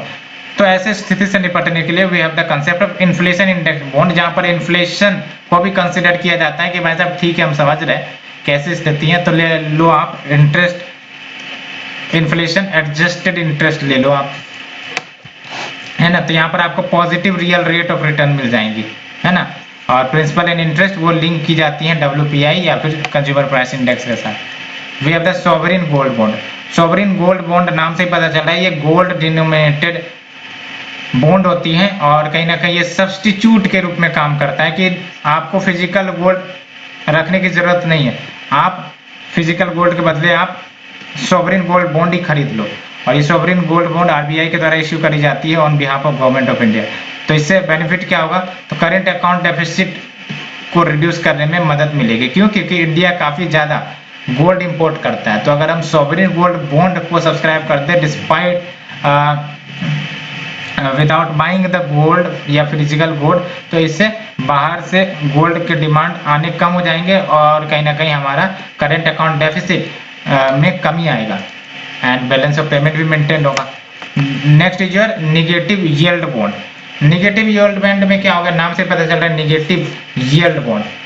तो डेब्ट इंस्ट्रूमेंट जो इन्वेस्टर को पे करती हैं at the maturity period, but वो जो अमाउंट पे करी जाएंगी वो आपका लोअर होगा than the purchase price of the bond. Let say कि 100 रुपये में आपने खरीदा बॉन्ड को और at the time of purchase आपको लग रहा था कि भाई साहब भविष्य में तो इससे हमको 1000 रुपये मिल जाएंगे, है ना, जब हम बेचेंगे तो, लेकिन पता चला मैच्योरिटी पीरियड ओवर हुआ, इस बॉन्ड का दाम आपका मात्र 80 रुपीज मार्केट में आ गया।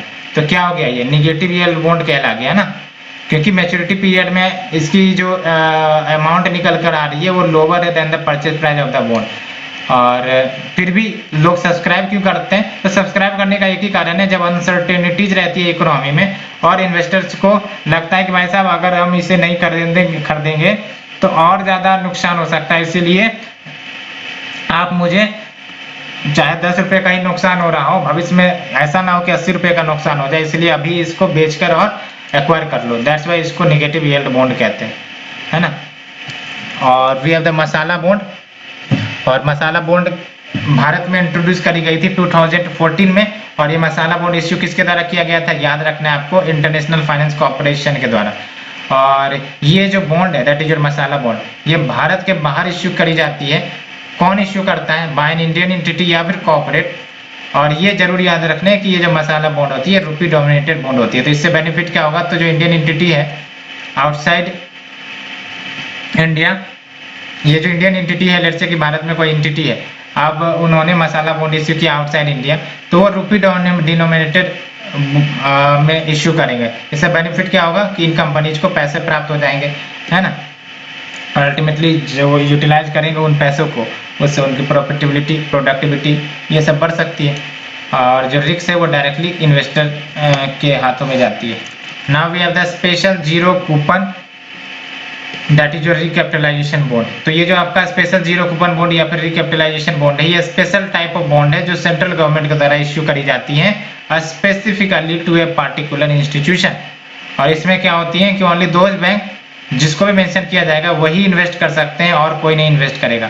और ये नॉन ट्रेडेबल होते हैं, नॉन ट्रांसफरेबल होते हैं, और ये सिर्फ और सिर्फ स्पेसिफिक बैंक तक ही सीमित होते हैं, and it is for a specific period, और ये 0 कूपन है and issued at a par value, and इसको पे किया जाता है at the end of the specific period. और जो इश्यूएंस होती है इन स्पेशल बॉन्ड्स का वो अफेक्ट नहीं करती है फिजिकल डेफिसिट को, while eight the same time जो भी इक्विटी कैपिटल जरूरत पड़ती है बैंक को वो भी मिल जाती है। Now we have the bond yield, नाम से पता चला bond yield, yield is your profit, है ना। तो ये जो यील्ड है बॉन्ड का, it is nothing but effective rate of return that it earns. कोई बॉन्ड है उसको मैंने सब्सक्राइब किया, उस पर जो भी हमें इंटरेस्ट मिलेंगे उसको हम यील्ड ऑफ बॉन्ड कहते हैं, है ना। और कहीं ना कहीं ये जो रेट ऑफ रिटर्न है आपको पता है फिक्स नहीं हो सकते, ये चेंज करते हैं with the price of the bond. तो यील्ड कर्व की बात करें तो यील्ड कर्व आपका ग्राफिकल रिप्रेजेंटेशन है जो बॉन्ड के यील्ड को रिप्रेजेंट करता है ओवर डिफरेंट टाइम हॉरिजन्स। और टिपिकली ये जो टर्म है यूज किए जाते हैं गवर्नमेंट बॉन्ड के लिए which came with the sovereign guarantee. इसलिए yield curve for US treasury इसमें ये दिखाता है कि कैसे यील्ड चेंज करती हैं व्हेन द टेन्योर या time for which one lends to the government changes. Yield inversion की बात करें तो यील्ड इन्वर्जन के बारे में आपको पता होना चाहिए। तो यील्ड इन्वर्जन तब होगा when the yield on a longer tenure bond वो कम हो जाती है then the yield for a shorter tenure bond. इसको समझने के लिए आप समझो कि आपके पास एक शॉर्ट टर्म बॉन्ड है और एक लॉन्ग टर्म बॉन्ड है।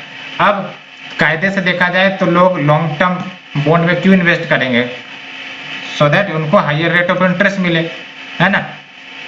लेकिन कभी कभी ऐसी परिस्थिति आ जाती है कि जो शॉर्ट टर्म बॉन्ड होते हैं इसके यील्ड काफी ज्यादा होने लग जाते हैं as compare to the long term bond का यील्ड। तो इसका मतलब क्या हो गया कि ये यील्ड इन्वर्जन हो गया। होना चाहिए कायदे से लॉन्ग टर्म बॉन्ड का यील्ड ज्यादा as compare to the short term bond का यील्ड, बट यहाँ पर हो रहा है उल्टा। तो ऐसी स्थिति को हमने यील्ड इन्वर्जन कह दिया, है ना। तो yield inversion happens when the yield of long tenure bonds become less than the yield of shorter tenure bond, and yield inversion typically recession को डिनोट करता है ना। रिसेशन को इसलिए डिनोट करता है कि लोग जो है वो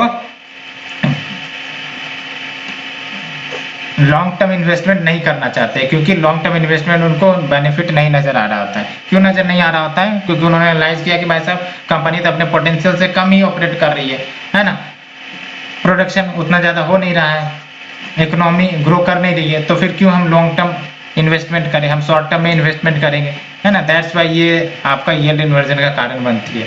तो यील्ड इन्वर्जन याद रख सकते हो, it represents recession and inverted yield curve shows कि जो इन्वेस्टर्स हैं वो फ्यूचर, है ना, जो है वही बोल रहा हूँ कि ये जो इन्वर्टेड यील्ड कर्व आएगा इसमें ये इंडिकेट होता है कि इन्वेस्टर्स को लगता है कि जो फ्यूचर ग्रोथ है वो कहीं ना कहीं काफी तेजी से नीचे गिरने वाली है। तो जो demand for money which would be much lower than what it is today and hence yield भी आपका लोअर होता है। अदर बॉन्ड्स की बात करें तो ये आपको याद रखने हैं, है ना, ये याद रखने हैं आपको। तो यहाँ पर सबसे पहले कंपैरिजन का टर्म देख लो, इश्यूअर के बारे में जानेंगे जो इश्यू करेगा, बोरोइंग फ्रॉम यानी कि कहाँ से ये पैसे बोरो करेगा, कौन सी करेंसी में बोरो किया जाएगा और क्या नाम होगा इस बॉन्ड का। तो सबसे पहले हम नाम से ही चलते हैं, पांडा बॉन्ड। तो पांडा बॉन्ड को issue basically non Chinese firm या फिर नॉन चाइनीज इन्वेस्टर्स इश्यू करेगा। कहाँ इश्यू करेगा? चाइना में इश्यू करेगा। कौन सी करेंसी में इश्यू करेगा? रेनबी में। रेनबी चाइनीज करेंसी है ना। और फिर ये रेनबी करेंसी में पैसे बेसिकली एक्वायर करेगा, तो इसे हम पांडा बॉन्ड कहेंगे। कंगारू बॉन्ड की बात करें तो ये नॉन ऑस्ट्रेलियन आपका इश्यू करेगा। कहाँ इश्यू करेगा? ऑस्ट्रेलिया में। कौन से करेंसी में इश्यू करेगा? ऑस्ट्रेलियन डॉलर में। और ये आपका कंगारू बॉन्ड कहलाएगा। महाराजा बॉन्ड की बात करें, नॉन इंडियन इश्यू करेगा। कहाँ इश्यू करेगा? इंडिया में। कौन से करेंसी में? रुपी में। तो इसे महाराजा बॉन्ड कहलाया जाएगा। मसाला बॉन्ड अभी हमने डिस्कस किया। कौन इश्यू करेगा? इंडियन इश्यू कर सकता है या नॉन इंडियन इश्यू कर सकते हैं on behalf of Indian. Outside India कहाँ इश्यू किया जाएगा? आउटसाइड इंडिया, फॉरेन नेशन में।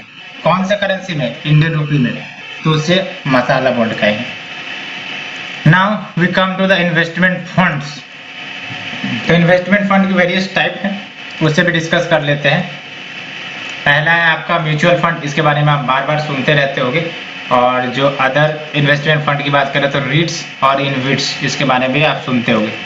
तो अगर हम बात करें म्यूचुअल फंड की, तो ये आपके कंपनी होते हैं, है ना। आप सुनते होंगे कि mutual fund are subject to the market risk, है ना। सो बेसिकली म्यूचुअल फंड जो होते हैं एसेट मैनेजमेंट कंपनी होते हैं। ये क्या करते हैं? पैसे एक साथ बहुत सारे लोगों से एक्वायर करते हैं और उन पैसों को इन्वेस्ट करते हैं। ये कहाँ पर? स्टॉक मार्केट में, या फिर बॉन्ड्स में इन्वेस्ट कर सकते हैं, या फिर अदर एसेट्स में इन्वेस्ट कर सकते हैं। बात करते हैं कि आखिर ये जो लोग होते हैं ये म्यूचुअल फंड्स को पैसे क्यों देते हैं? ऐसा इसलिए क्योंकि ये आपका काफ़ी वेल एक्सपीरियंस कंपनी होता है। इसमें जो भी काम करते हैं आपके उनको काफ़ी ज़्यादा एक्सपीरियंस होता है। तो जो भी पैसे ये इन्वेस्ट करेंगे इनके ऑफिशियल, वो कहीं ना कहीं रिटर्न लाने की संभावनाएं ज़्यादा रखती है। रेदर हम लोग और आप लोग इन्वेस्ट करना शुरू कर दे अगर शेयर मार्केट में, तो हो सकता है हम लोगों को नुकसान है। तो इनडायरेक्टली अगर हम म्यूचुअल फंड को पैसे दे दे के लिए, भाई पैसे ले ले और अल्टीमेटली तू इन्वेस्ट कर और जो प्रॉफिट आएगा वो मेरे को भी दे देना, क्योंकि तुम्हारे पास एक्सपर्टाइज है, एक्सपीरियंस है, ऑफिशियल्स हैं जिन्होंने ट्रेनिंग ले रखी है, जिन्होंने लगातार काम करा है stock share buying and selling में। तो तेरे ही माध्यम से हम प्रॉफिट अर्न करेंगे, तो कम ही प्रॉफिट अर्न करेंगे लेकिन रिस्क कम रहेगा ना। तो दैट्स वाई म्यूचुअल फंड की जरूरत पड़ती है। और ये जो इन्वेस्ट किया जाता है म्यूचुअल फंड के द्वारा, वो होते हैं आपके सिक्योरिटीज ऑफ लिस्टेड कंपनी। तो लिस्टेड कंपनीज की सिक्योरिटी, चाहे वो बॉन्ड हो चाहे वो शेयर हो, उसमें इन्वेस्ट किया जाता है। स्टॉक देख सकते हो सिक्योरिटी, और period continuous buying and selling होते रहता है शॉर्टर पीरियड के लिए। और एग्जिट की बात करें तो कभी भी रिडीम किया जा सकता है, तो इजी एग्जिट है। And the next is your रीट्स, invest यानी कि रियल एस्टेट इन्वेस्टमेंट ट्रस्ट या इंफ्रास्ट्रक्चर इन्वेस्टमेंट ट्रस्ट, इनविट जिसको कहते हैं।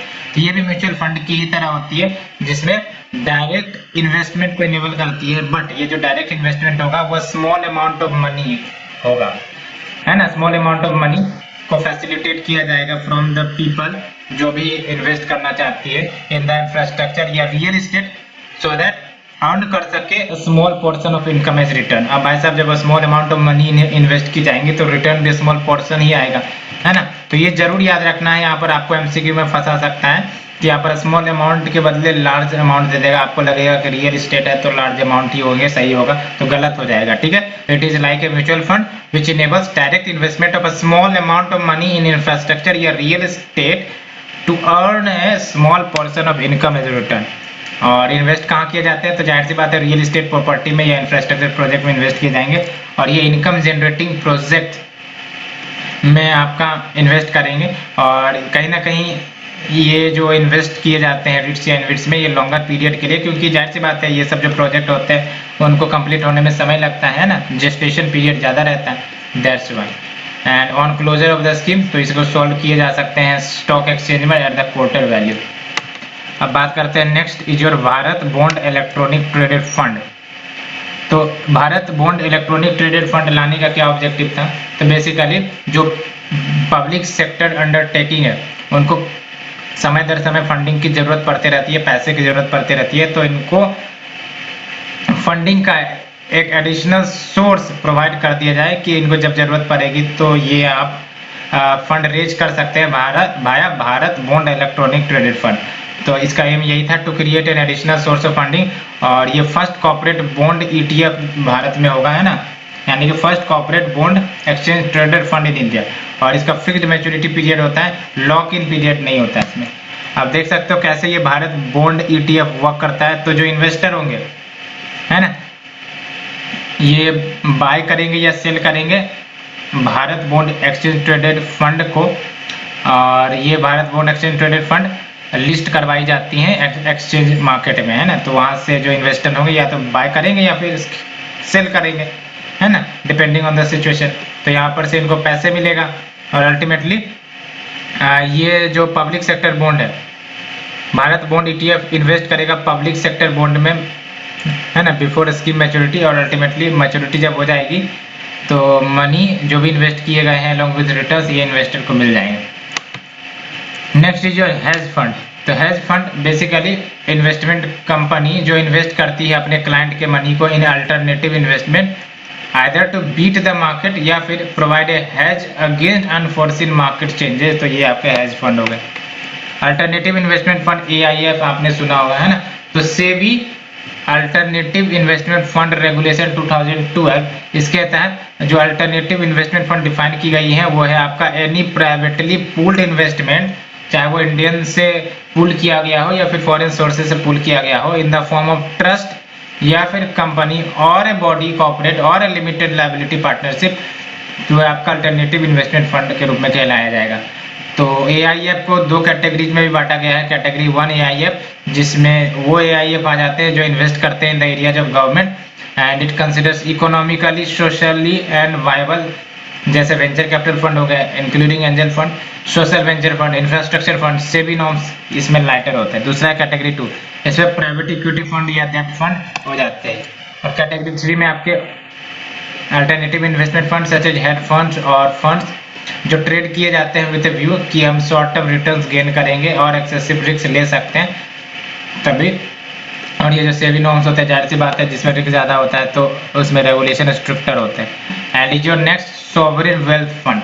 सॉवरेन वेल्थ फंड की बात करें तो ये आपका स्टेट ऑन्ड इन्वेस्टमेंट फंड होगा। नाम से पता चल रहा है सॉवरेन, सॉवरेन यानी कि जो गवर्नमेंट, दैट्स वाई ये स्टेट ऑन्ड इन्वेस्टमेंट फंड होते हैं जहां पर सेंट्रल बैंक या गवर्नमेंट अपने सरप्लस फंड को पार्क करती है और जो भी पूल्ड या पार्क्ड मनी है उसको फिर इन्वेस्टमेंट पर्पस के लिए यूज किया जाता है। जैसे Singapore GIC sovereign wealth fund हो गया, ये एग्जांपल है बेसिकली। कोई जरूरी नहीं कि इंडिया में ही सॉवरेन वेल्थ फंड हो, डिफरेंट नेशन में ऑलरेडी एग्जिस्ट करते हैं। Now we have the venture capital fund.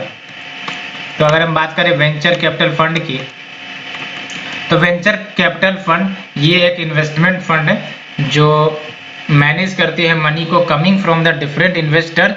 And ये क्या करेंगी, ऑब्जेक्टिव क्या होगा इनका, तो ये कैपिटल प्रोवाइड करती हैं स्टार्टअप को as well as small medium size enterprises को जिनका ग्रोथ पोटेंशियल काफी ज्यादा होता है, जो ग्रो कर सकती है। तो उसमें basically venture capital fund invest करते हैं और उनको मनी प्रोवाइड करते हैं सो दैट उनको जो भी रिक्वायरमेंट है कैपिटल की वो फुलफिल हो सके।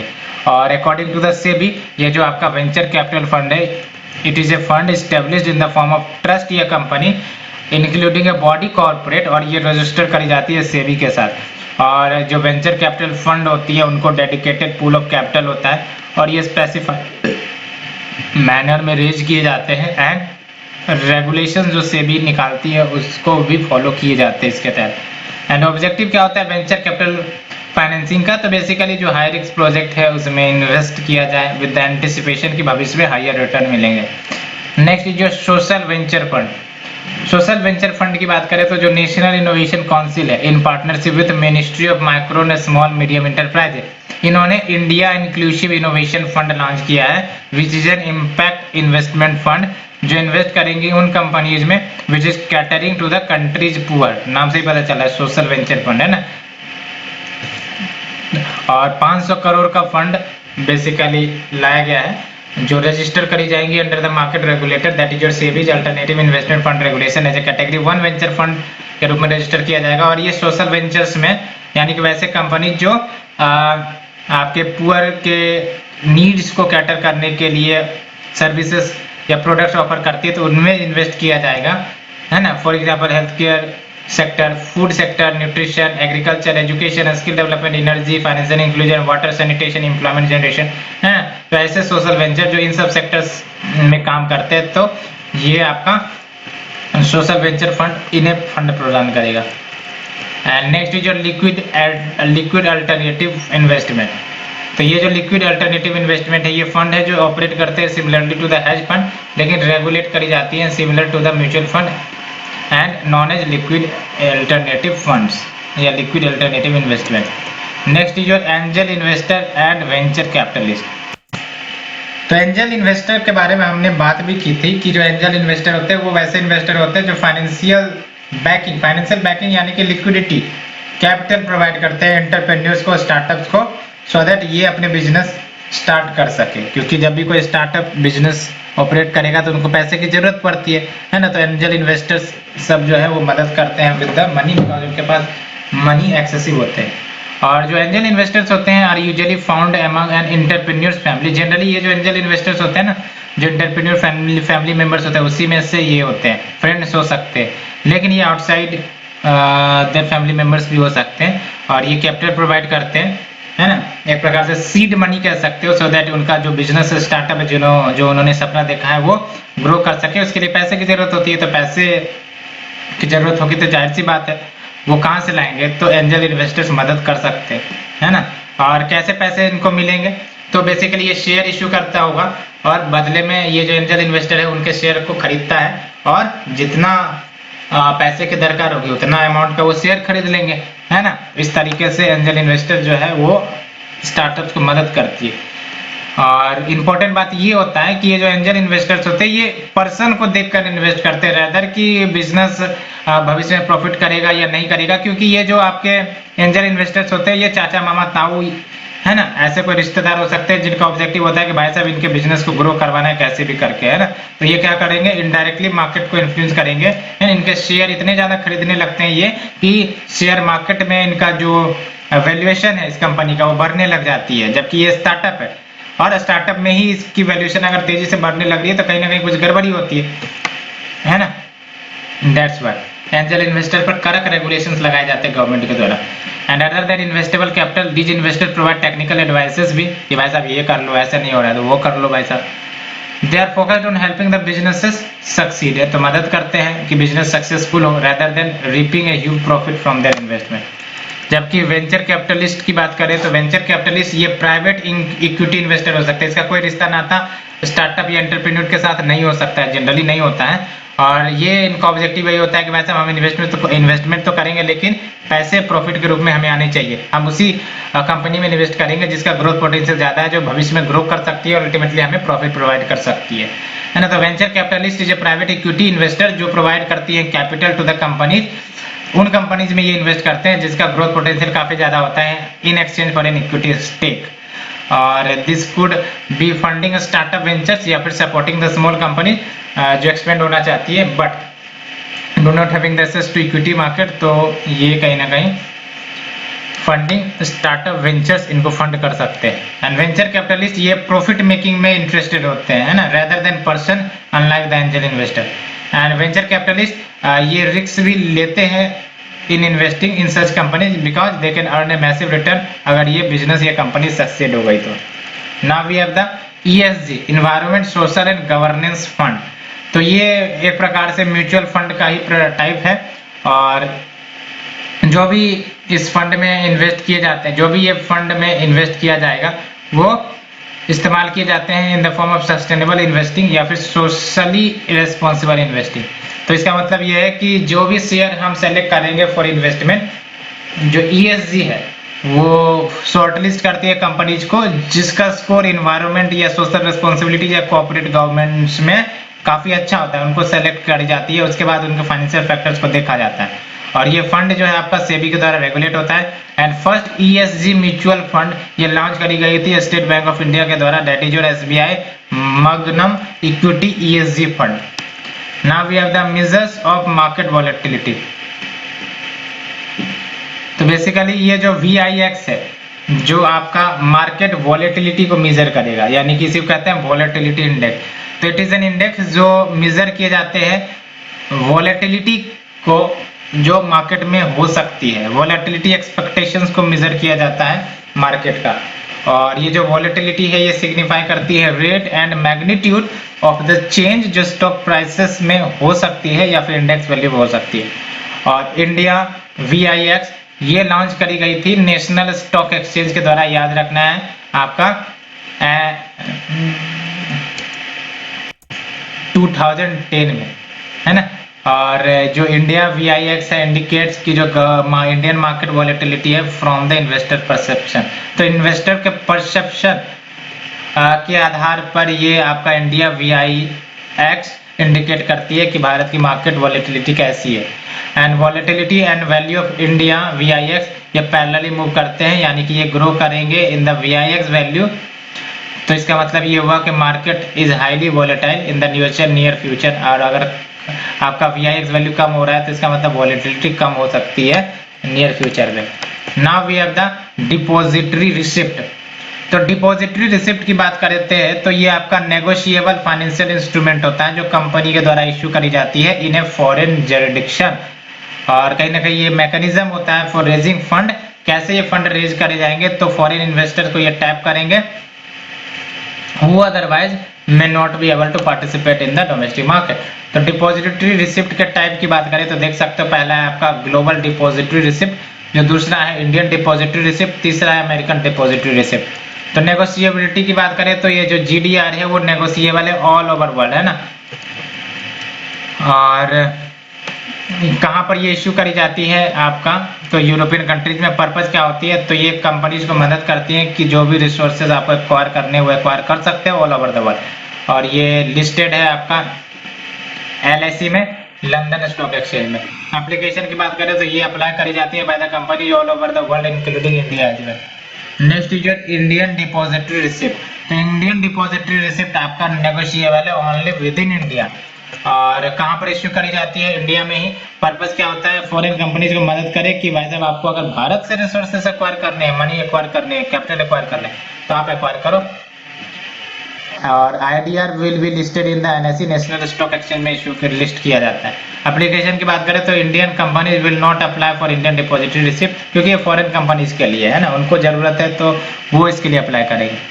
Now we have the American depository receipt. तो अमेरिकन डिपॉजिटरी रिसिप्ट ये आपका सर्टिफिकेट है issued by US central bank, जो रिप्रेजेंट करती है शेयर्स को इन द फॉरेन स्टॉक। और ADR डिनोमिनेट की जाती है US डॉलर में। कहाँ पर इश्यू करी जाती है, अमेरिका में। क्या पर्पज होता है, तो ADR represents an easy liquid way for US investor. तो आराम से US investors basically foreign stock on कर सकते हैं, ये आपको अमेरिकन डिपॉजिटरी रिसिप्ट प्रोवाइड करता है। और कहाँ लिस्टेड होते हैं आपका ADR, तो ये अमेरिकन स्टॉक एक्सचेंज में लिस्ट किए जाते हैं। एप्लीकेशन की बात करें तो जो कंपनीज है located in the foreign countries, उनको रजिस्टर करना पड़ता है on the American stock exchange. Now some terms which is related to security market. तो बस ये आप सिर्फ ऐसे ही नाम भर के लिए याद रख लेना, क्योंकि ज्यादा अंदर में नहीं पूछे जाते हैं, है ना। तो कहाँ गया ये, some terms related to the securities market. पहला है आपका सोशल स्टॉक एक्सचेंज।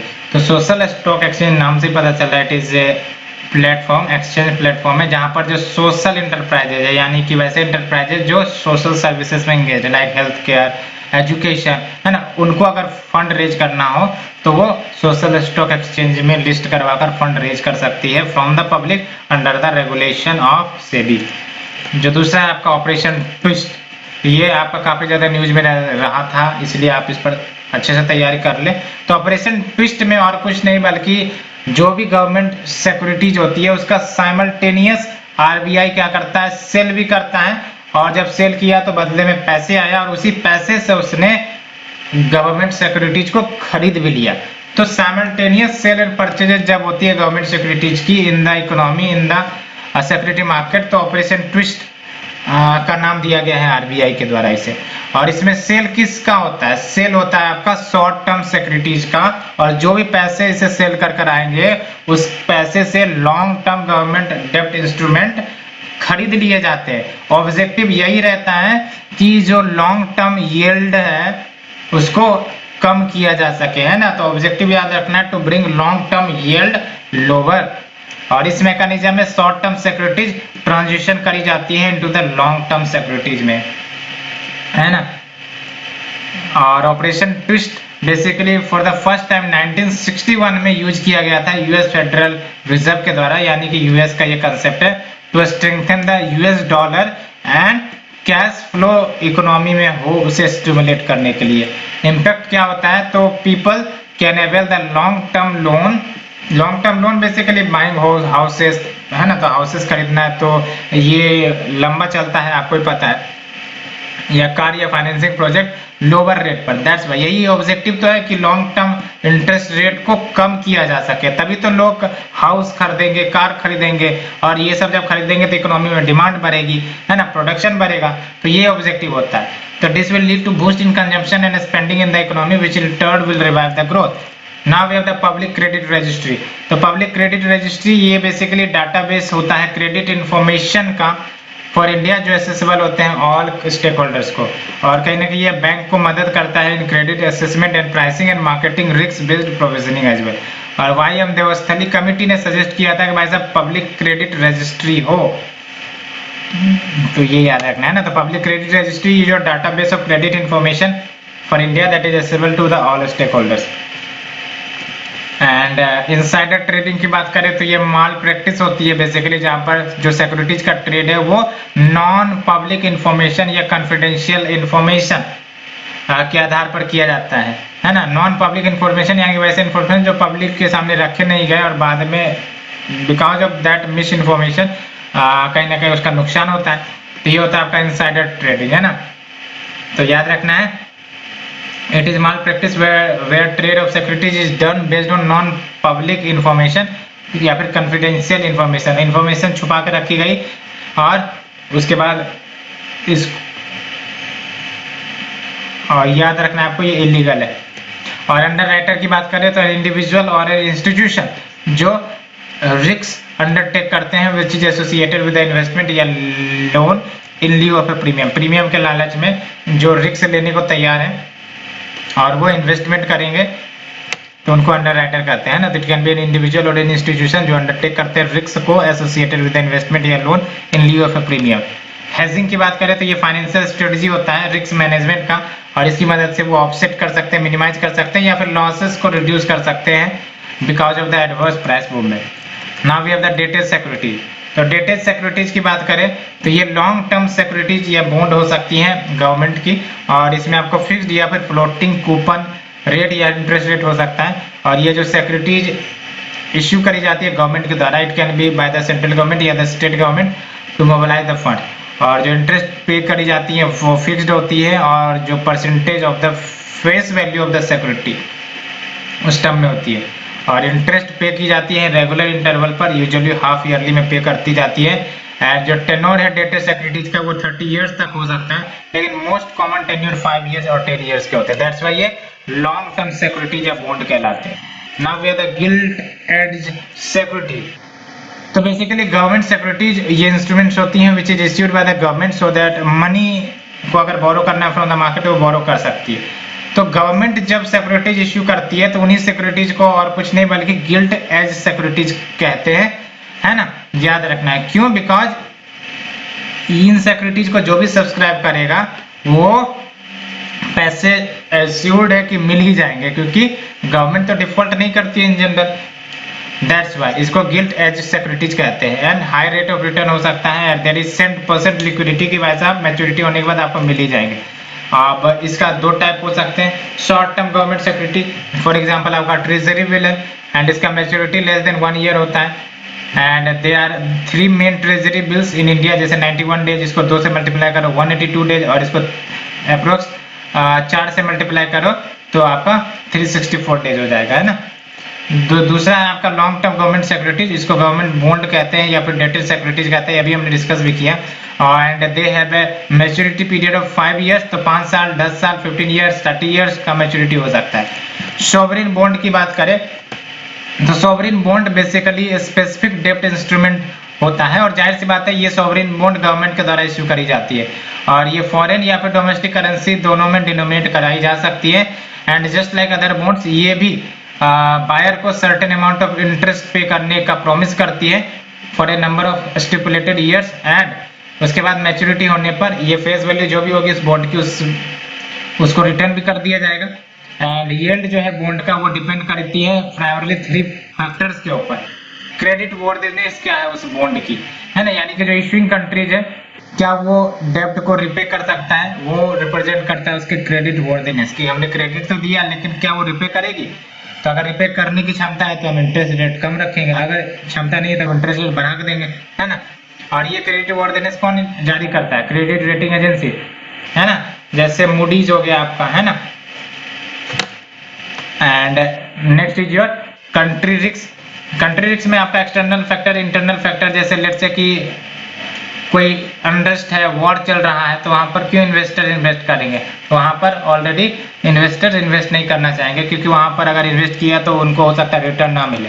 तीसरा आपका एक्सचेंज रेट क्या है, तो एक्सचेंज रेट में क्या होता है, bonds are issued in foreign currency, तो फ्लक्चुएशन देखने को मिलते रहती है। तो अगर ज्यादा फ्लक्चुएशन होगा करेंसी में, किसी देश के करेंसी में, तो फिर इन्वेस्टर्स प्रभावित हो जाएंगे, वो बोलेंगे भाई साहब इनकी करेंसी फिक्स नहीं है, तो भविष्य में हमें नुकसान हो सकता है, दैट्स व्हाई इन्वेस्ट नहीं करेंगे हम। तो ये सब फैक्टर्स रिस्पॉन्सिबल होते हैं जो कहीं ना कहीं इन्वेस्टर्स को अट्रैक्ट करती है टू ए डिफरेंट नेशन और टू सब्सक्राइब द शेयर या बॉन्ड्स, ये सब है।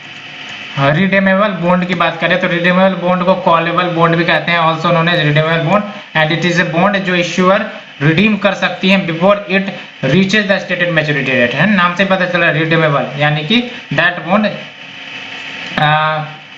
When it can be liquidated before the maturity date, and callable bond allow the issuing company कि वो पे ऑफ कर सकते हैं अपने डेब्ट को अर्ली, यानी कि before the maturity date. Next is your social impact bond. तो सोशल इंपैक्ट बॉन्ड को पे फॉर सक्सेस बॉन्ड या फिर पे फॉर सक्सेस फाइनेंसिंग भी कहते हैं, और ये बेसिकली कॉन्ट्रैक्ट होता है पब्लिक सेक्टर अथॉरिटी के साथ, जहां पर ये पे करते हैं बेटर सोशल आउटकम्स के लिए, है ना, यानी कि अगर बेटर सोशल आउटकम्स होंगे तो अच्छा भी आपका रिटर्न होगा, and it is A form of outcome based contracting, और ये सोशल आउटकम्स को इंप्रूव करने का प्रयास करती है for a specified group of citizen. Next is your authorised capital. तो नाम से पता चल रहा है ऑथराइज्ड कैपिटल। अब ये ऑथराइज्ड कैपिटल, इशूड कैपिटल, ये सब कंपनीज के लिए यूज होती है ना, तो जो कंपनीज होती है उनके कैपिटल जो होते हैं वो डिफरेंट कैटेगरीज में डाले जाते हैं, तो one of the categories is your authorised capital.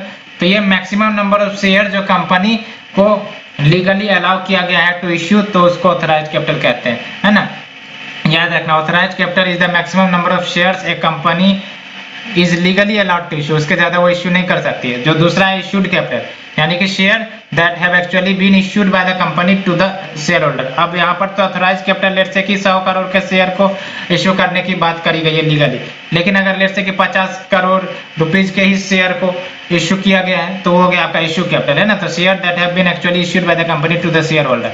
जो तीसरा आपका subscribed capital, a portion of the authorised capital जहां पोटेंशियल शेयर होल्डर ने एग्री किया है to purchase from the company treasury, तो वो होता है आपका सब्सक्राइब्ड कैपिटल। जो नेक्स्ट है वो आपका पेड अप कैपिटल। तो paid up capital basically subscribed capital का ही पोर्शन होता है फॉर विच कंपनी को पेमेंट मिल चुका है फ्रॉम द सब्सक्राइबर। नाम से पता चला पेड अप कैपिटल, यानी कि शेयर उन्होंने जो इश्यू किए थे उसके बदले इनको पेमेंट मिल चुका है, तो ये होता है आपका paid up capital. Now we come to the regulator, काफी इंपॉर्टेंट है, याद रखना है आपको। तो सेबी आपको याद रखना है, ये कॉन्स्टिट्यूशनल बॉडी नहीं है, एग्जीक्यूटिव बॉडी भी नहीं है, ये स्टैट्यूटरी बॉडी है और इसे एस्टेब्लिश किया गया सेबी एक्ट 1992 के तहत। और ऑब्जेक्टिव वही है कि जो इन्वेस्टर्स हैं उनके इंटरेस्ट को प्रोटेक्ट किए जाएंगे, रेगुलेट किए जाएंगे मार्केट को।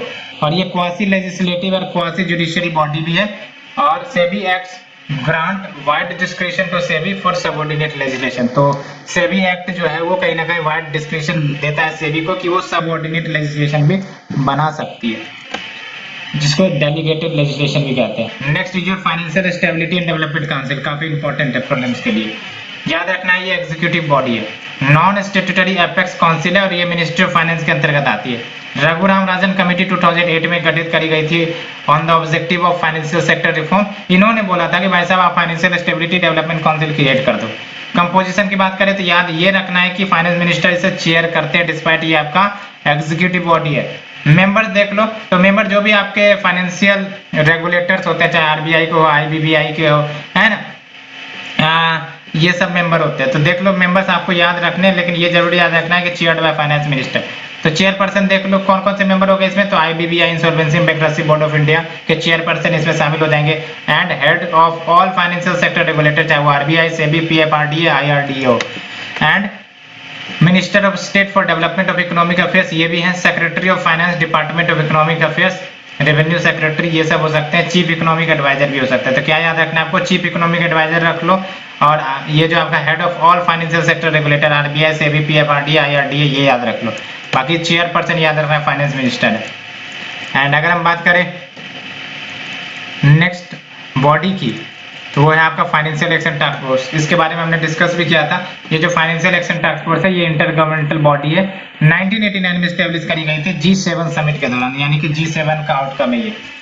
और क्या ऑब्जेक्टिव है, तो वही स्टैंडर्ड सेटअप करना, साथ ही साथ इम्प्लीमेंटेशन को प्रमोट करना of legal, regulatory and operational measure so that money laundering, terrorist financing सबको कंट्रोल कब किया जा सके, as well as other related threats to the integrity of the international financial system. Secretariat की बात करें तो इसका सेक्रेटेरिएट बेसिकली जो OECD हेडक्वार्टर है जो पेरिस में है, तो वही हेडक्वार्टर आपका FATF का भी सेक्रेटेरिएट है। और इंडिया जो है 2010 में मेंबर बना था। इसमें आपके दो लिस्ट आते हैं, आप सुनते होंगे कि पाकिस्तान को ग्रे लिस्ट में डाला गया, ब्लैक लिस्ट में डालने का मांग चल रहा है, तो ये आपका FATF का ही होता है ना। तो ग्रे लिस्ट में वो कंट्रीज होते हैं that is considered as safe even for supporting terror funding and money laundering. Example के तौर पर आपका प्यारा पाकिस्तान। ब्लैक लिस्ट में आपका countries known as non cooperative countries or territories, that is your NCCTs, ये यहाँ पे रखे जाते हैं। and these countries support terror funding and money laundering activity। And example के तौर पर देख लो ईरान है, नॉर्थ कोरिया ये है। फाइनेंशियल स्टेबिलिटी बोर्ड की बात करें तो ये आपका ब्रेन चाइल्ड है G20 का। और FSB यानी कि फाइनेंशियल स्टेबिलिटी बोर्ड ये प्रमोट करता है इंटरनेशनल फाइनेंशियल स्टेबिलिटी को by coordinating national financial authorities and international standard setting bodies। Now next is your International Organization of Securities Commission IOSCO। तो बेसिकली IOSCO की बात करें तो ये आपका इंटरनेशनल बॉडी है जो वर्ल्ड सिक्योरिटीज रेगुलेटर, जो भी वर्ल्ड ओवर में जो सिक्योरिटीज रेगुलेटर है, फॉर एग्जांपल इंडिया के केस में सेबी है ना, तो उन सबको एक साथ लाता है। नाम से पता चला international organisation of securities commission. and IOSCO develops, implements, promotes adherence to the internationally recognized standards जो सिक्योरिटीज रेगुलेशन के लिए जरूरी होते हैं। एंड ये G20 के साथ वर्क करते हैं एंड फाइनेंशियल स्टेबिलिटी बोर्ड के साथ भी वर्क करते हैं ऑन द रेगुलेटरी रिफॉर्म जो लाए जाए सिक्योरिटीज के सेक्टर पे ग्लोबल लेवल पर। तो ये हमने चैप्टर 13 को कम्प्लीटली कवर कर लिया है। नेक्स्ट लेक्चर सीरीज में we will discuss about the last chapter that is your human development and sustainable development. ये आपका मेंस के लिए इंपॉर्टेंट होगा और इसमें कुछ इंपॉर्टेंट पॉइंट्स होंगे जो हम देखेंगे कि क्या है क्या नहीं। कुछ रिपोर्ट्स के बारे में देखेंगे जो काफ़ी ज़्यादा न्यूज़ में रहती है ना। उसके बाद आपका ये चैप्टर कंप्लीट होगा। उसके बाद माइनर चैप्टर्स हैं रिपोर्ट एंड इंडिसेस के बारे में जो कि आपको याद रखने होंगे, है ना। So for now friends, thank you very much.